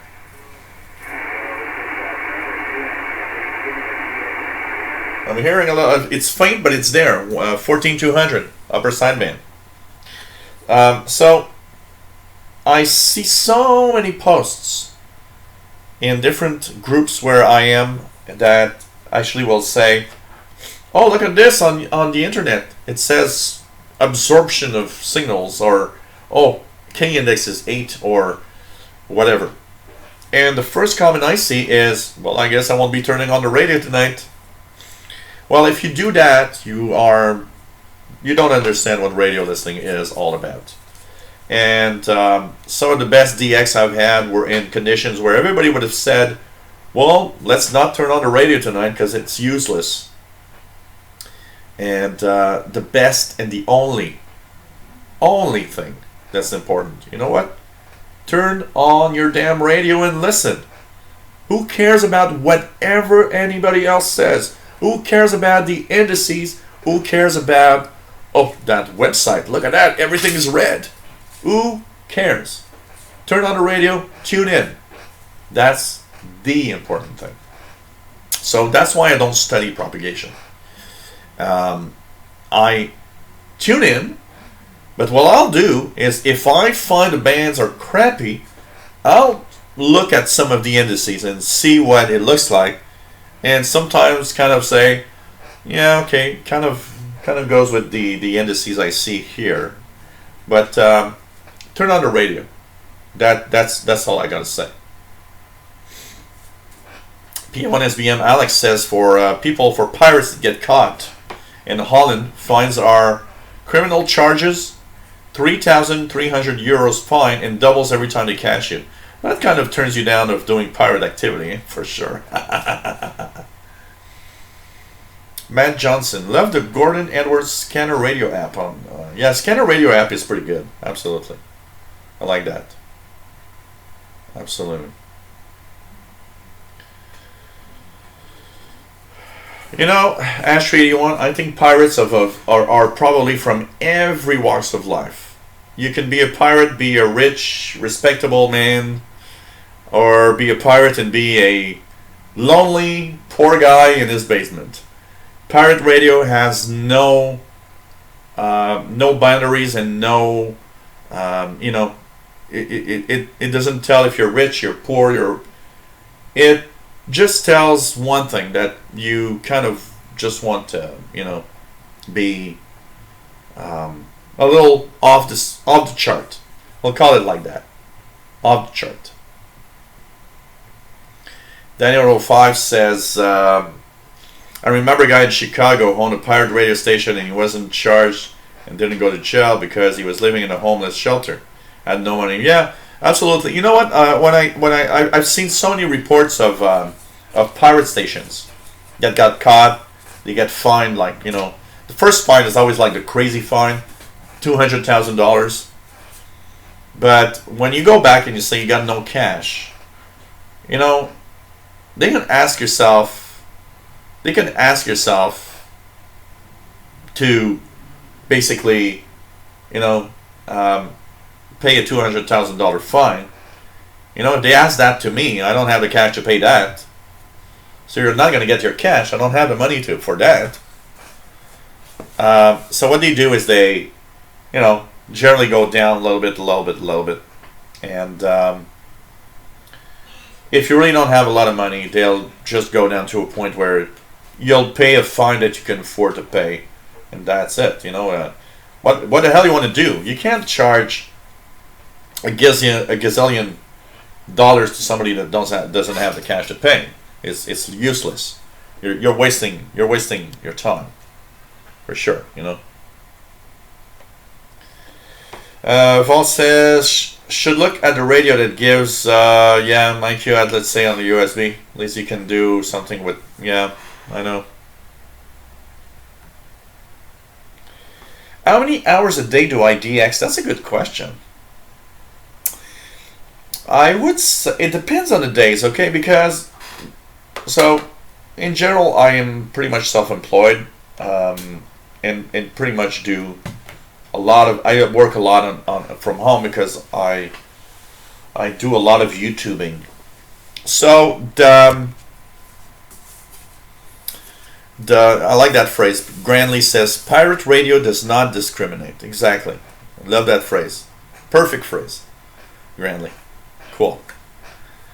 Says, read the book Pirate Radio by Andrew Yoder. Comes with a CD of pirate broadcasts. Fun to play at the parties. Oh, really?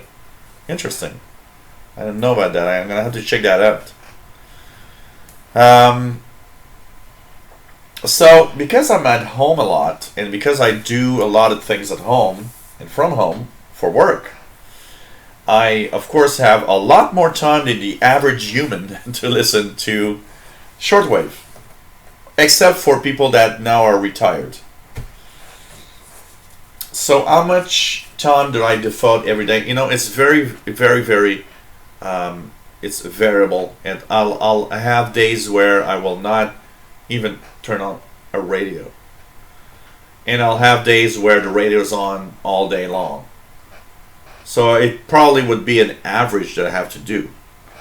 But I got to say, I probably listen to the radio much more than the average radio listener. I wouldn't be surprised because the radio, you know, if I work in my office, this is my office here. This is the radio part.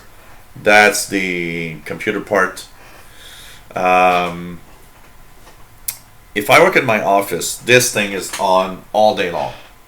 So in a day that I work here, the radio's on all the time, and I tune it regularly. And every time I have a couple of minutes, I'll try to find something, and it's very, very. I'm on all the time, for sure. So I do listen a lot, and I'm, you know, I'll have to say it. I am. There's some people out there that work, you know, that really hard for their money, and we all work really hard. I work quite hard for my cash also.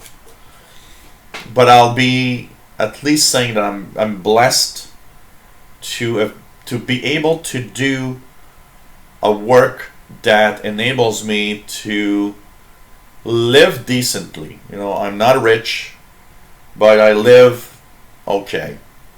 And give me all the time that I need to do pretty much anything I want. And that is something that is very, very unique. And if I have to say something positive about what I'm doing, is that being able to do what I want pretty much when I want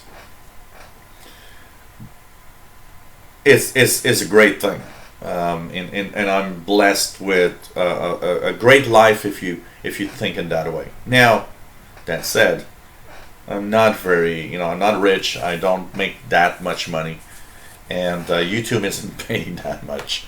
And like I say, you know, if I'm asking for donations, it's very simple. It's because I need to have a little extra in order to continue.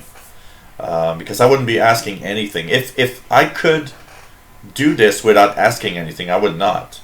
And actually, you guys know, for a long time I never asked for any donations. I had to because it you know, AdSense became too tight, and I just couldn't go on. But I also at the same time didn't want to stop doing what I'm doing right now. So I just went for it. I was like, okay, what else can I do to help out? And that's why donations came in. And I mean, a lot of you came through and are great, you know, at what you do, and it's really, really, really nice. So Master Player 29 says HF Underground says that I was relayed on 6925 AM earlier. So that's kind of interesting. Some pirate was happy that I talked about pirate.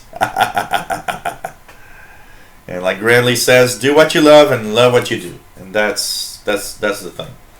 I'd rather have less money but do what I like than be rich and do what I don't like, which would be for me my working at a job that would pay me a high salary but that I hate is my death. It's something I can't do. Some people do it, and I totally respect that. I just can't. I want to do what I want in life. You know, life is very short. We only have one. Might as well do what you want to do with it, not what others decide to do with yours. And on that, cheers, everybody.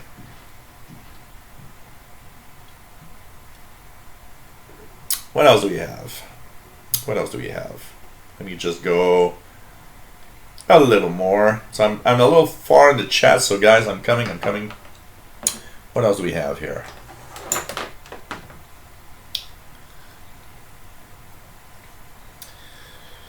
Matt Johnson. Hey, Jay Watterson 69, nice to have you on board. David in Barcelona says got a small FM transmitter, kind of used feed audio source from cars. So this summer I experimented with it on DIY dock with a telescopic antenna. 250 meter range on a mostly clear frequency. That's pretty cool. I would do the same thing. If I had some kind of transmitter, FM transmitter, I would be trying to do some kind of, using it and trying to increase its range and things like that, for sure. So here's beer number 3. I've been drinking a little faster today. Yesterday was the opposite. I didn't feel like drinking. And today is drinking time. So cheers, everyone. Nice to have everyone here, by the way. You guys are great. Guys and girls. Fantastic people. And nice to have all of you. Rob Wagner. Hey, good morning, Australia. On this, you guys live in the future. Sunday morning. And hope everything's fine in Australia. As we are here on a Saturday evening at 6 p.m. here. Local time, Montreal. So it's probably like 6 a.m. or 7 a.m. in Australia. Well, depending, because you guys have 2 or 3 different time zones. Yeah, Jerry, for the R2075 or whatever, recording on the MP3. Yeah. Use a recorder. I have one, actually. I don't know if it's close here, but I was using it the other day. I have a little MP3 recorder that records like for 200 hours. And so I use it quite often. It's just that, it's so easy to hit that record button on the R20. It's just sad they didn't use something decent. So, Rob Wagner, hello there. Big Stack 171 says, I heard ham station N6AR in Florida work in Europe on 14189. Wow, okay. Cool. Well, everything is not too bad. Hey, Antoine, K3DY says, Salut Gilles, we are getting closer to the Halloween show. An ICR 8600 giveaway. Wish I could. I'd love it if I could. I can tell you that. But, yeah, I don't think that's going to happen.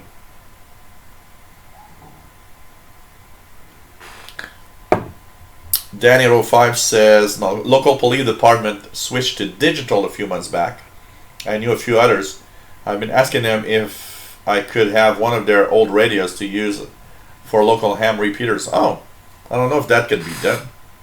I mean, here, the old radios were on 410 megahertz. I don't know if these radios can be transformed and used on the 70 centimeter band of amateur radio, 440 megahertz, for sure. Mad Cow TV Gaming, hello there, nice to have you on board. Says to go to the U20 website and punch 14200. Uh-huh. DJ Rustla, nice to have you here, DXing in the UK. Cool. Really nice. What else do we have? Let me just go. P1SBM, Alex says, my propagation research is WhatsApp group with hams who tell me what is going on in the bands. Yeah, pretty much. B says, wow, Gilles, you have the venerable Rob Wagner listening. Yeah, it's pretty cool. It's extremely cool. Rob Wagner is nice. It's nice to have him on board, absolutely. It's nice to have everybody on board. And, I'm amazed with all that I do. I'm amazed at people that have, contacted me through the years since I've been doing this show. I mean, we're in 2017 now. I've been doing this now for more than 3 years at least,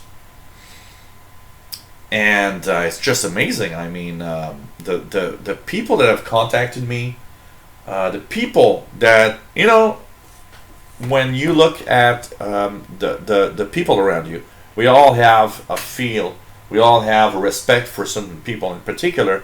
We have people that actually. We've seen as DXers or as people that are important in the shortwave hobby, the radio hobby, or any type of hobby for a long time. And you're doing something right when someday you have somebody that you're a fan or you've always respected in that field, and that tells you, man, what you're doing is just fantastic. You're great. and it just makes you feel good. Or if known people, people that actually do something great that I admire, come in my chat room or comment on some videos, it's an honor. I feel honored, and I feel that it's just so cool. It's just so cool when you think about it. I can tell you that. What can I pick up with from the UK with a 6-element Yagi pointing south? From the UK, hopefully I'll have some DX from Africa. Hopefully. And yes, absolutely. It's fun to have people like Rob Wagner, but it's fun to have everybody here. I mean, I just look at you guys, and I need to continue my YouTube channel highlight, because a lot of you have amazing videos on your YouTube channels. Unfortunately, I removed the video, but I won't mention it, and I won't mention who, because I'm a gentleman and I'm a good guy. But somebody that I highlighted his video stabbed me in the back, and all I gotta say is I removed his video from my channel, and all I gotta say with that is well, I'm a good guy, and I don't do things like that. So and he really knows who he is if he's watching. I can tell you that. Okay, Jerry says $200,000 fine reduced to $20. Yeah, something like that. You just say you're poor and you show them that you have no cash. $50 and you're off for doing a pirate station. And NDK2 says last Saturday was the busiest pirate radio time since Halloween last year. And by the way, it's still a little far off, but yes. We'll manage some special shortwave live show for Halloween this year also. I believe Halloween's on Tuesday. Let me just check that out here. I do have a live show on Tuesdays in general, but yep. Halloween this year is on 2017. Halloween this year of October. Come on, what's that? August, September.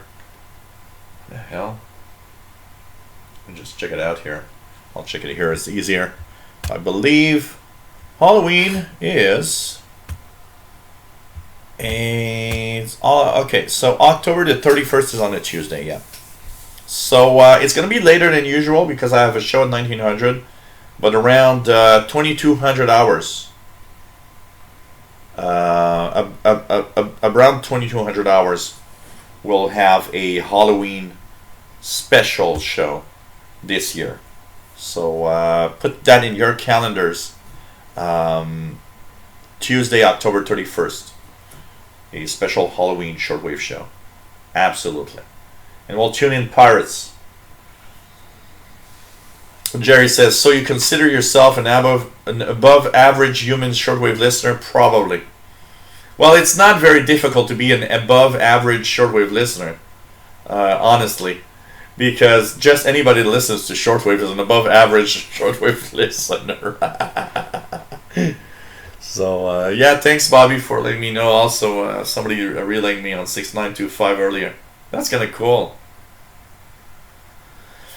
K3DY, Antoine, I have a 9-1 Unun, yes, absolutely, and it's not through a window. It's funny because I didn't complain to the landlord. In my kitchen, the back door has so much space in the bottom that I can actually put a coax and just shut the door, and it's okay. I can shut the door with a coax under it. And yes, it means that in January it's damn cold in my kitchen, but I don't care because I can actually at least have the coax go through, So basically, that's how it's fed. So I've got the little box of the 9-1 Unun with the antenna connection that is on the corner of my the roof. And I've got a 22-meter sloper antenna going down east to the corner fence. Actually have a broomstick, a metal broomstick, with the end that is that's made of rubber. It's stuck to the fence, and at the top on the metal, that's where the wire actually ends. It's just that's the way it is. Vault says, Jill, take a lesson from Brother Stair. Start religious programming.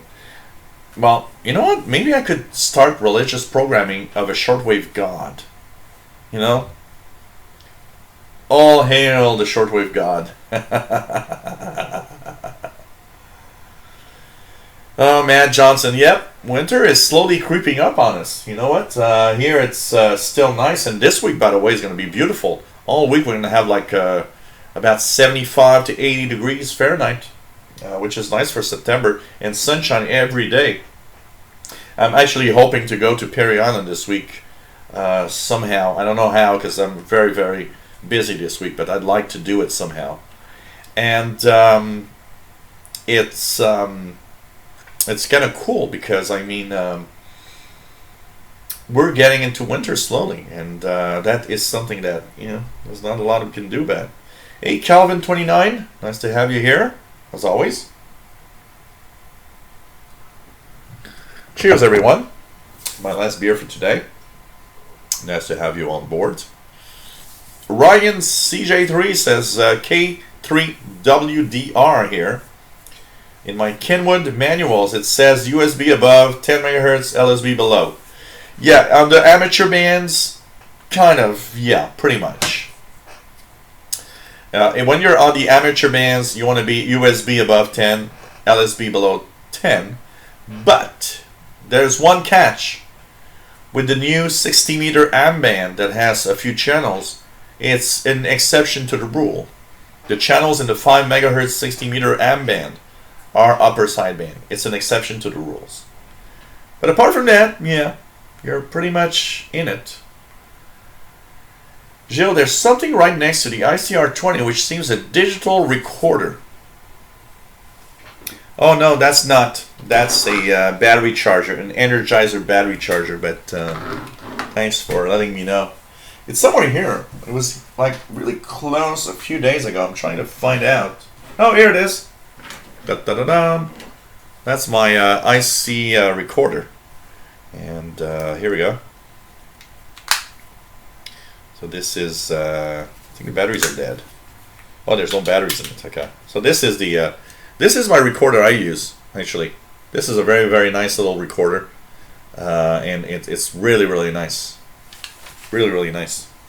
And so there's a lot of stuff in here. There's even some, I've got like tons of interval signals that I've recorded over time also on this little Olympus recorder. And it's kind of a nice little recorder. So it's kind of a cool thing. Okay. VK2FBAG. Formerly Bapal 80. Hey, Bapal 80. Nice to have you here from Sydney, Australia. Nice to have a few people from Australia. Pretty cool. Pretty cool. Really, really nice. Hey, Radioactive. Welcome back. Welcome back. I would never... Okay, let's go back here again. I'm coming to the... slowly coming to the chats. I'm a little backwards in there, but I'm looking at all the comments and everything. What else do we have? David Arden says, I would never stab you in the back. Yeah, well, somebody does. Sometimes some people do. And I always, the only thing I will say is people that stab you in the back are usually the worst kind of people you want to meet in life. That's it. They're just low lives. That's it. I would never stab anybody in the back either. I'm actually very direct. If I have to say that somebody's a stupid idiot, I usually say it. And he's very lucky I'm not saying it. Because that's how respectful I am compared to you fucking asshole. Yes, I've used the S word. I'm really sorry to use the F word here. Rob Wagner says, your nice recording of Radio Itahuka from Madagascar 15420. Not heard this yet. And band's still closed by the time of the day for us. Should improve in the next few months. Fingers crossed. I hope you get it. You know what? It's the first time I hear that one.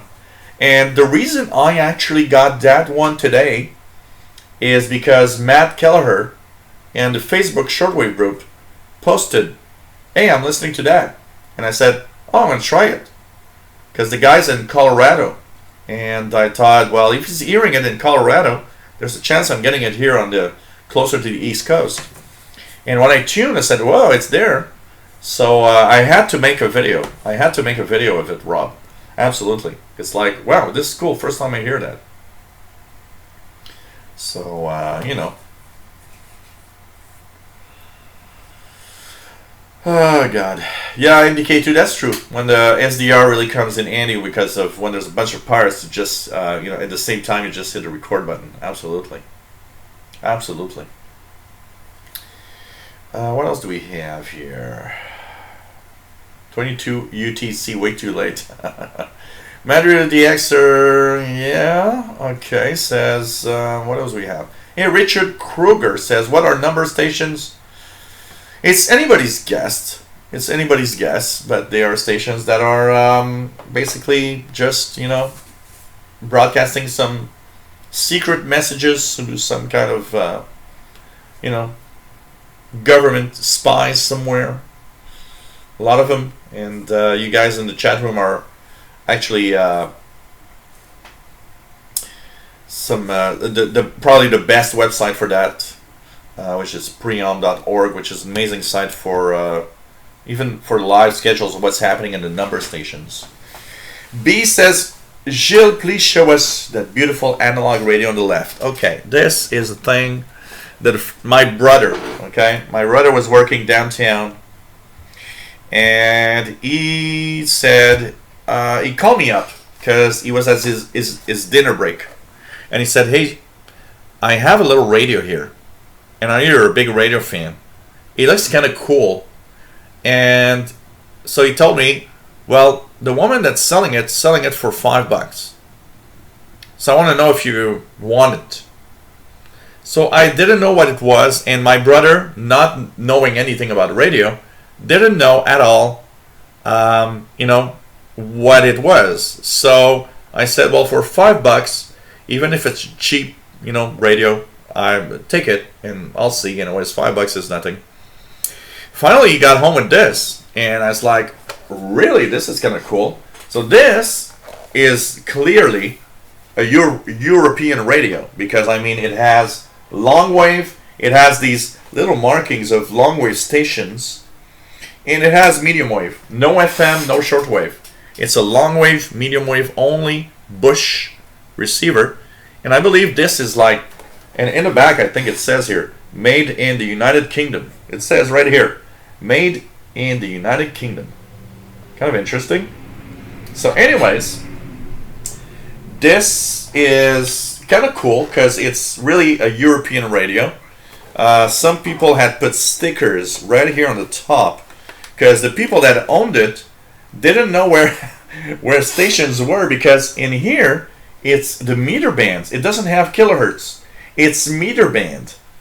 So the people that had it put stickers on top to know where CJ80 was and stuff like that on medium wave, because they didn't have an idea what the hell is that dial.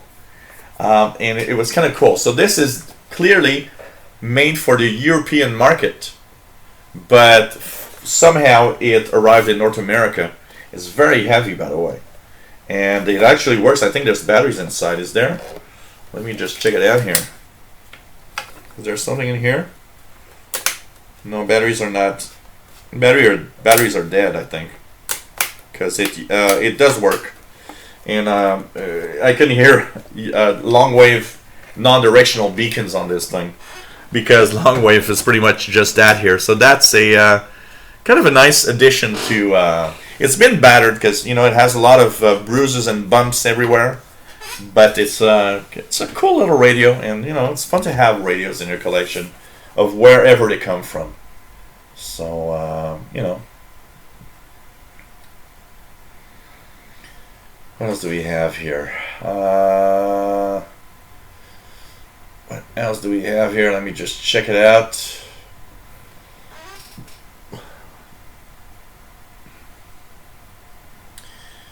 Monk 451, welcome back. What else do we have here? Danny805 says, I was going through the FM broadcast and I noticed there's a lot of noises around that sound like UVB 76 on empty frequencies. Tried it in different areas, different radios, and different frequencies. Kind of interesting.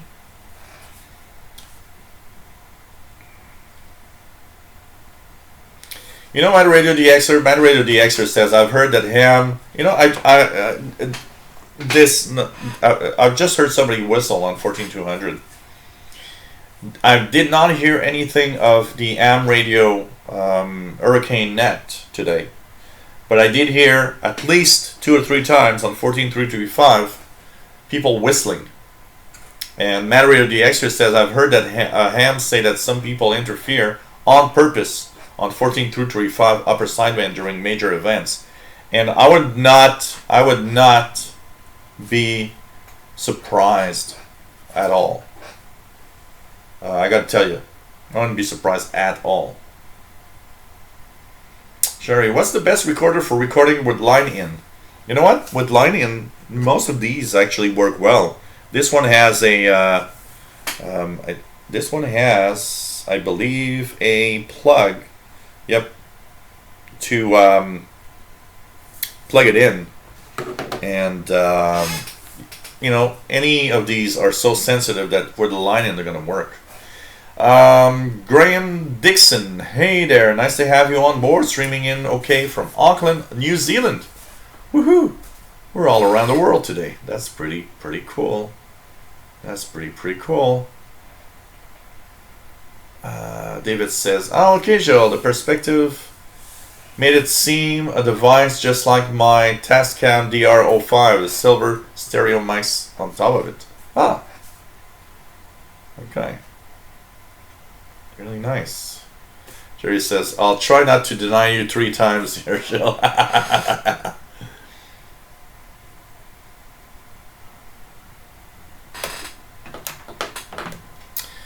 You know what, Jerry? It's you know, he says it's a shame people have to interfere with emergency communications, and you know what?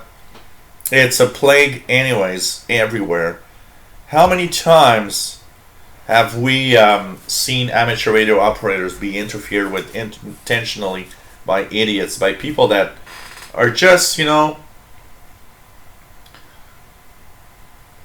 just so idiot. Mad Radio DXer, what are the markings on the radio, the ones in the front here? We have, let me just check that here. Okay, here it says, I don't see it very well, so let's use my little trusty. Okay, Northern Ireland, West, Hilversum, North, Irian, something like that.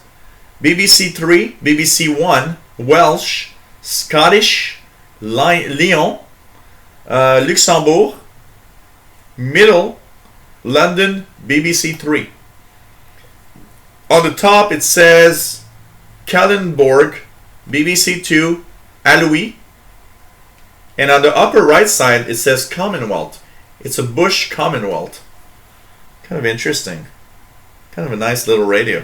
A Bush Commonwealth.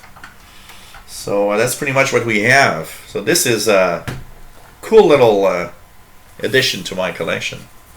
But it's really a European radio. Really a European radio, I can tell you that. Oh God.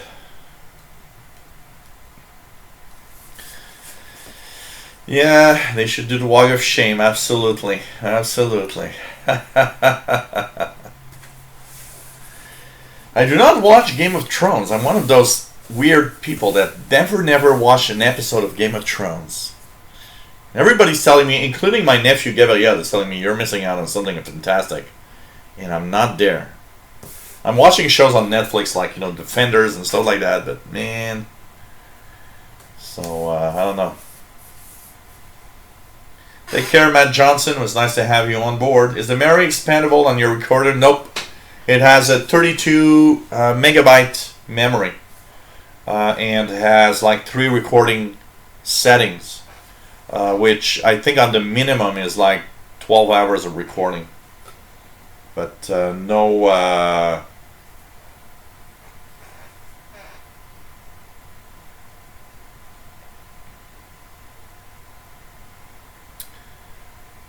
Sorry for the new question, but can you talk back and forth on shortwave like truckers? No, shortwave radio is shortwave radio. It's a listening hobby. But you can get, you can get an amateur radio license and talk back and forth on the shortwave bands, yes. But it's not like a truck driver's thing. It's something more international, if you want. 60 FPS, by the way. Ireland here, loves the stream. Thank you very much. Revolutionary Brewer, howdy from Nova Scotia. Hey, cheers, my Revolutionary Brewer. I want to have some beer.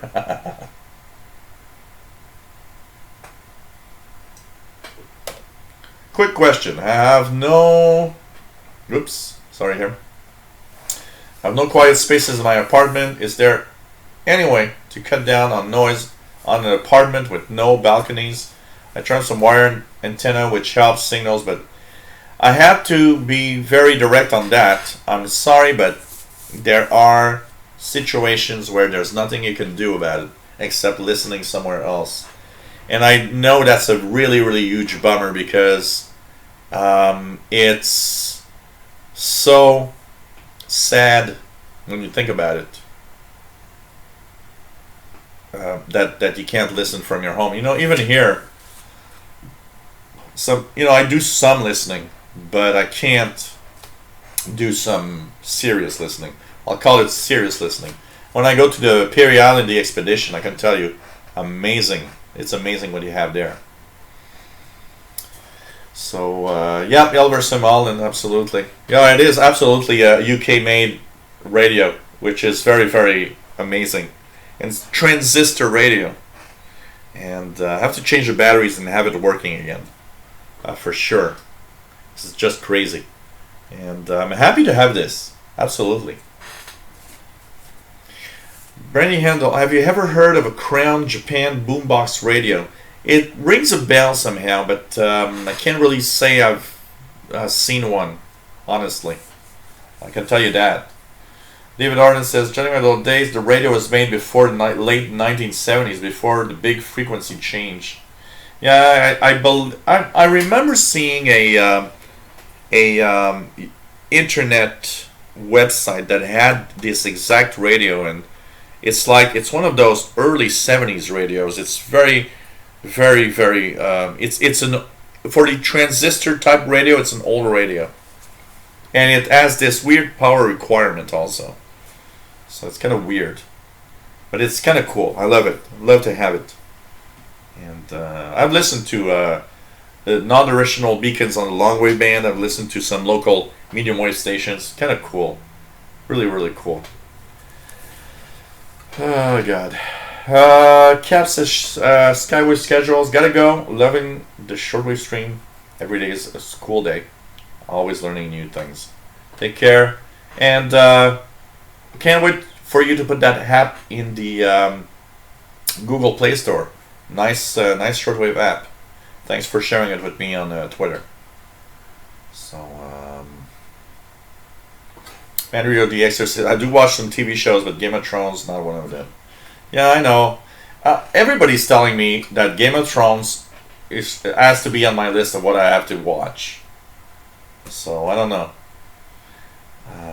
Voss says, "Shell, you're not alone. I tried watching. It's like."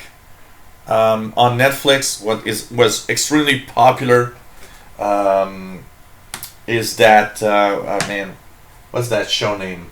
House of Cards. Okay, so I decided one day I'm gonna sit down because everybody's telling me House of Cards you gotta watch. I sat down and I watched the first season, and I was like bored to death. I was like, this is boring. I don't understand. I didn't like it at all, so I just stopped and never watched anything else.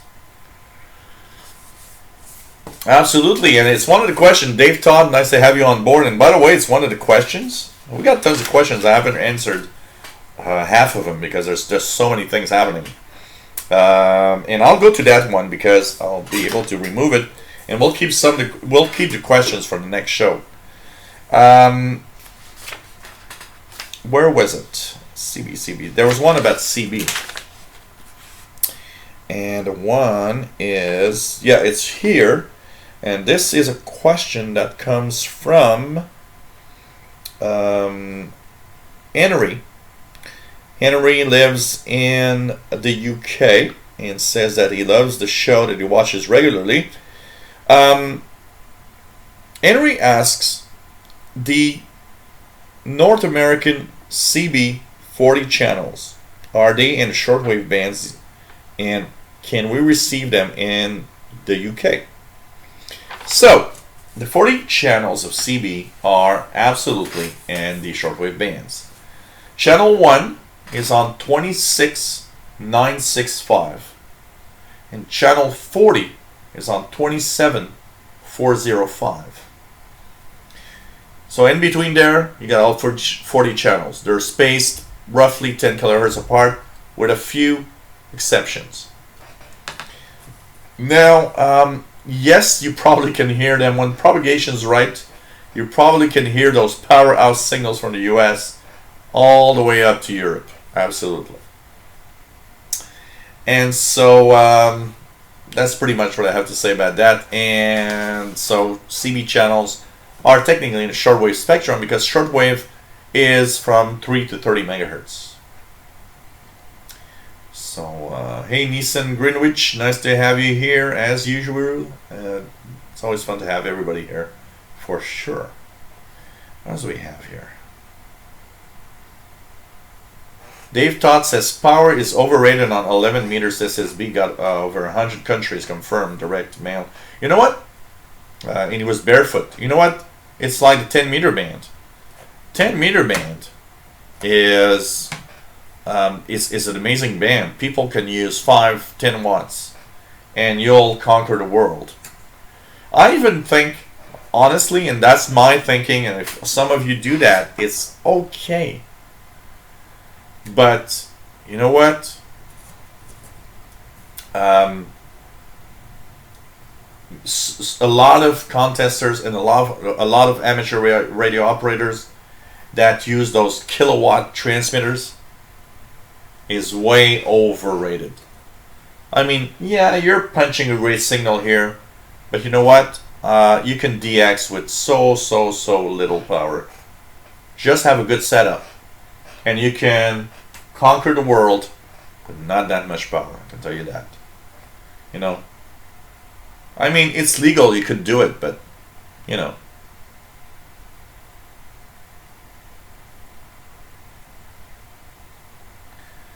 Take care of the balls. Nice to have you on board from Latvia. Always nice to have you on board. Both here on the computer show, also on Tuesdays. Take care, my friend.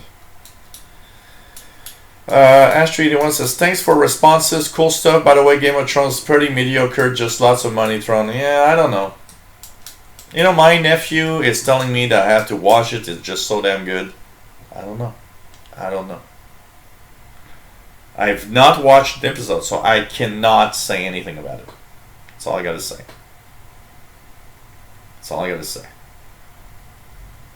David Arden says, back in 1978, when solar conditions were good, our receiver site in England picked up truckers in Long Island.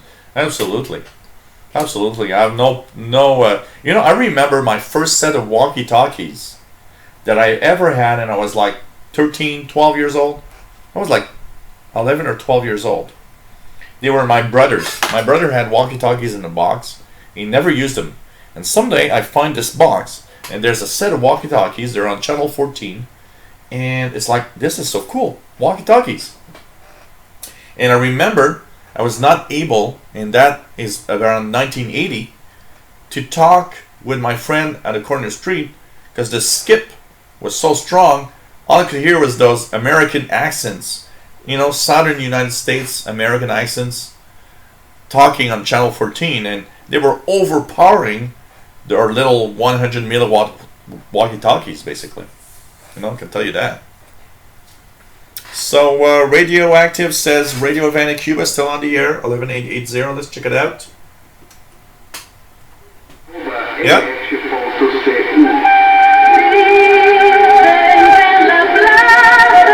Radio Havana Cuba still on the air with the hurricane that passed really strong there. So I guess the where the antennas and the transmitter are, it wasn't too bad basically. So Radio Havana Cuba is still on the air with what's happening with Hurricane Irma. And I guess, Florida must be getting slowly stronger and stronger winds and rain. And once again, you guys in Florida, please stay safe. Okay? Hey, John Ritson, nice to have you on board. And late, early, it's just fun to have everybody watching. It's really cool. Really cool to have everybody here. David Arden has probably the best answer. Instead of putting money into the amplifier, put money in a better antenna. That's pretty much it. Yeah, WRMI? Yeah, I would guess. Let's try 1158. Yeah, radio. Look, WRMI is very strong right now, 11580. With some Spanish programming. So WRMI right now is still on the air. If something happens, it's going to happen tonight and tomorrow. So that's for sure. Oh, absolutely. Like MDK2 says, watching 1 or 2 episodes of any program can hurt. And that's, well, probably, someday I'm going to sit down and watch 1 or 2 episodes. Either I'll be hooked and love it or not. The last series that I've been really hooked was on Netflix, and it's Stranger Things. That got me hooked. Not only because I have the walkie-talkies here that they have in the show, but also it just got me hooked. And I just can't wait for the season 2 coming in October, in Halloween. It's going to be cool.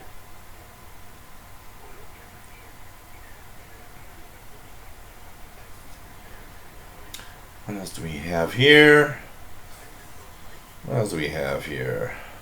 Anything else? Hey, X10EDX Keegan, Northwest Arkansas, 87 Fahrenheit. Wow, that's hot.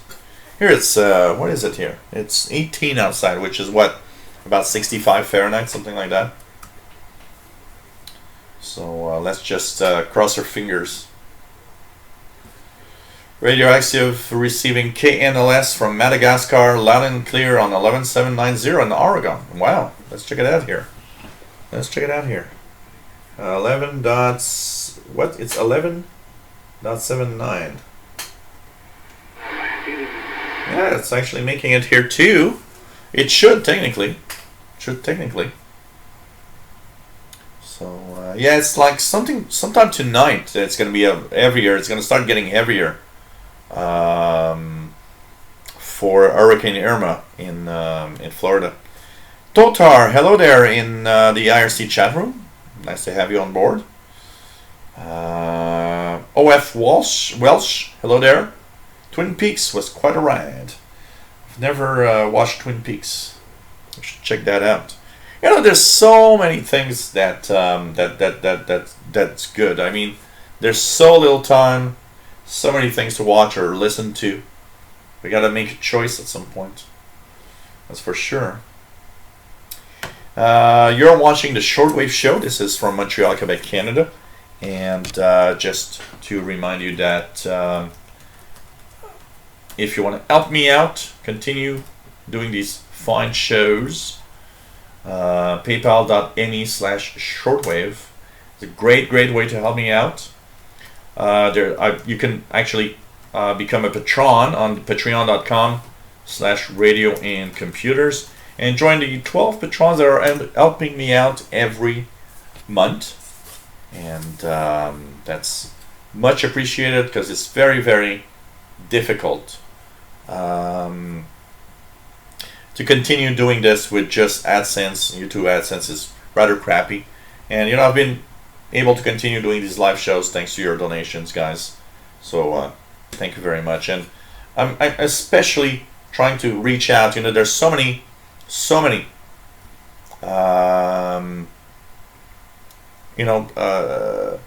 people watching every week, and I'm sure there's a few of you out there that watch every week and love the show that can do a little something. And it's not always the same people that have to give. And thanks for everybody that donated. You guys are great. Okay. What else do we have here? X-Files. You know what? MDK2. It's exactly what I was about to say. X-Files is actually not that bad, but it's a roller coaster ride. You got some episodes that are just amazingly cool and great, and there's some episodes that are just bad. But I've watched most of them for sure. 9330 Glenn Hauser's Roller Radio right now. Nothing here. I don't even receive a peep, but Totar is receiving 9330 Glenn Hauser's Roller Radio. But it's not making it here. I don't have a good reception usually of 9330. It doesn't happen very often, most of the time. You must watch TBPs. What's TBPs? What's TBP?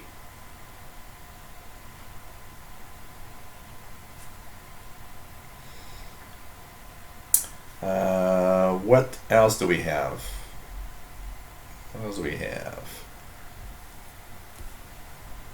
MDK2 says Glenn shouldn't be on for another hour. I don't know. It seems it's on right now, so I don't know. I know he's on like soon on 9330. But sometimes Glenn Hauser has this surprise show up on frequencies sometimes that's just like it's not even in the schedules, and it's like they didn't know what to put on the radio, and they just took his show and just put it there. Totar says S9 Plus clear, where it is, so I would guess, Michael Bott says maybe with conditions returning to normal, listening to 107, Solar Flux is 107, ANDX 8, K1. K1 is good. And it's tonight, Propagation should be pretty interesting. I did watch The Walking Dead a little bit because it's there's like mini seasons on Netflix. I would say Walking Dead is like X-Files, up and down. Some episodes are great, some are like what the hell.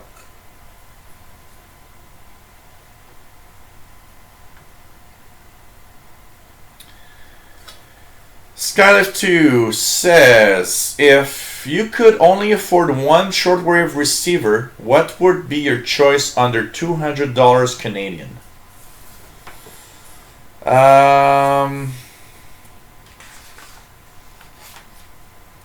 Hey guys, let's all tune 9330. I want to have a second report of Glenn Hauser on 9330 right now. We're going to check that out, MDK2. Who knows? I can't hear it, so I can't say anything. I don't hear nothing here.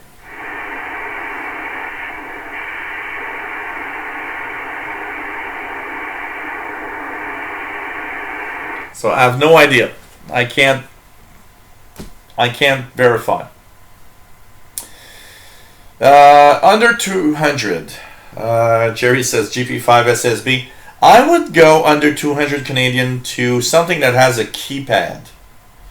So I would go to a Texan PL 660 or 680.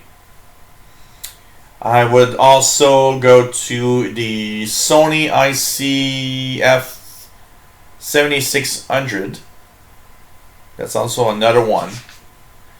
And don't underestimate any used receiver also. Mbot says local QRM has kicked in. Damn it, wasn't there 5 minutes ago. Nah, that's sad. Isn't that a bummer? When you're trying to listen to something and there's some QRM just popping up, it's like it's creating your damn, noise level to go so high that you just go crazy. That is sad. And it's difficult sometimes because sometimes you got a high QRM, and try to listen to something and it's just not there. Man. WA9204 SWL says in Illinois loud. So you're hearing Glenn Hauser's World of Radio, WA9204 SWL. We have another report. Radioactive is receiving a strange beeping, clicking signal on 10,000 You might be hearing, I think it's Brazil is on 10,000. Yeah, streetlights. There's so many things that make QRM bad. It's so sad. And the K2 says, I got nothing on 9330, but it's often weak. Yeah, it's very weak here too. 9330, I almost never hear it. Almost never hear it. Honestly.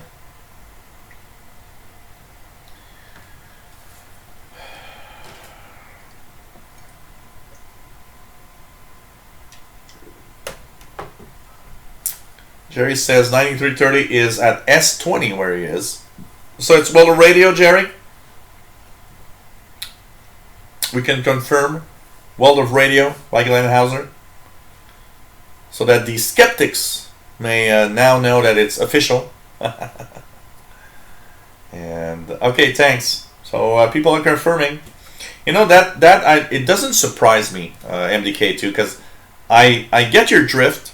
That when something's not in the schedules, that sometimes you should, we always are a little worried. You know, on the Facebook groups of Shortwave, I see people posting things sometimes, and I'm like, I'm not sure that's right. And it's easy to be wrong because some transmissions sometimes can be true, but on the World of Radio, Glenn Hauser's World of Radio show, so many times I've heard it on transmissions. You know what? The U.S. broadcasters, many times the U.S. broadcasters, I can tell you one thing. When they have nothing to put on, I've noticed they often put Glenn Hauser's World of Radio on that time slot.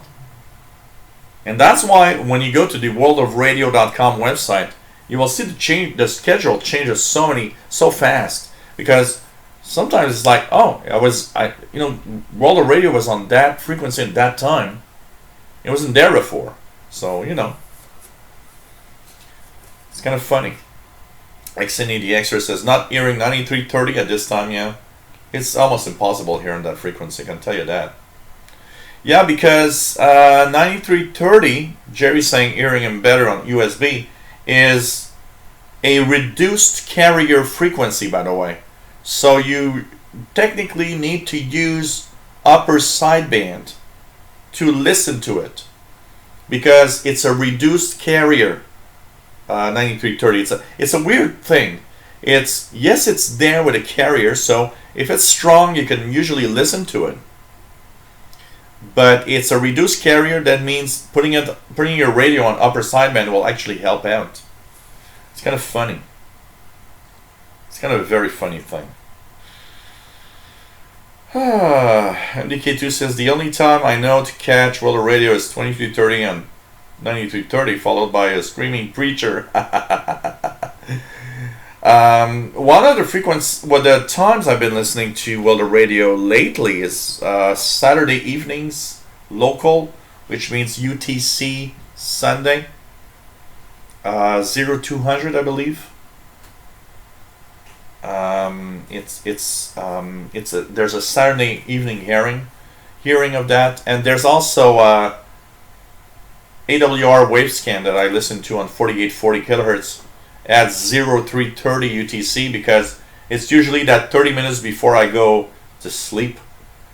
And there's something, I don't know about you guys, there's something about DX shows on a Saturday night that I just love. And I think it goes back to the times of listening to, the DX party line on HCJB on Saturday evenings and all of that. It was kind of cool. Hey, take care, PA1SBM, Alex. It was nice to have you on board. We're about to shut off the live show right now because I'm hungry and I want to go eat some Ukrainian food to be a little fatter next week. So I want to go to the Ukrainian festival that's going on right now, really, really close to here. RDB, thank you very much. So I'm going to say bye to everybody. Thank you all for being here. It was a fantastic show. We went through 4 questions. So we'll have more questions in the next show. I want to say thank you very much for being here. It's a pleasure to do this show as usual. It's so much fun doing this. Don't forget to support our live shows if you can. PayPal, Patreon. And thanks, everybody. Hey, if you live in Florida, don't do stupid things. Don't go crazy, okay? Remember, your life you can never replace. Everything that's material, you can have it again somehow, okay? So don't go crazy. If you have to go somewhere to stay safe, please do, okay? And check out the signals tonight if you guys listen. Remember, WRMI transmitters might actually go off at any time. Tyler Salisbury, hello there, nice to have you here, says tornado near WRMI transmitter site. You know, WRMI might actually be off at some point during the night. Let's hope that it's not too bad and they come back as fast as possible. And I'm off to the Ukrainian festival with some good food and probably 1 or 2 Ukrainian beers. Take care, everybody. Always nice to have you on board. Stay safe and love you all really sincerely. So fantastic. And really nice to have everybody here in this fantastic hobby of radio listening. Bye, everyone. Take care. Stay safe. And remember, the next radio show is Friday at 2000 hours UT. Bye.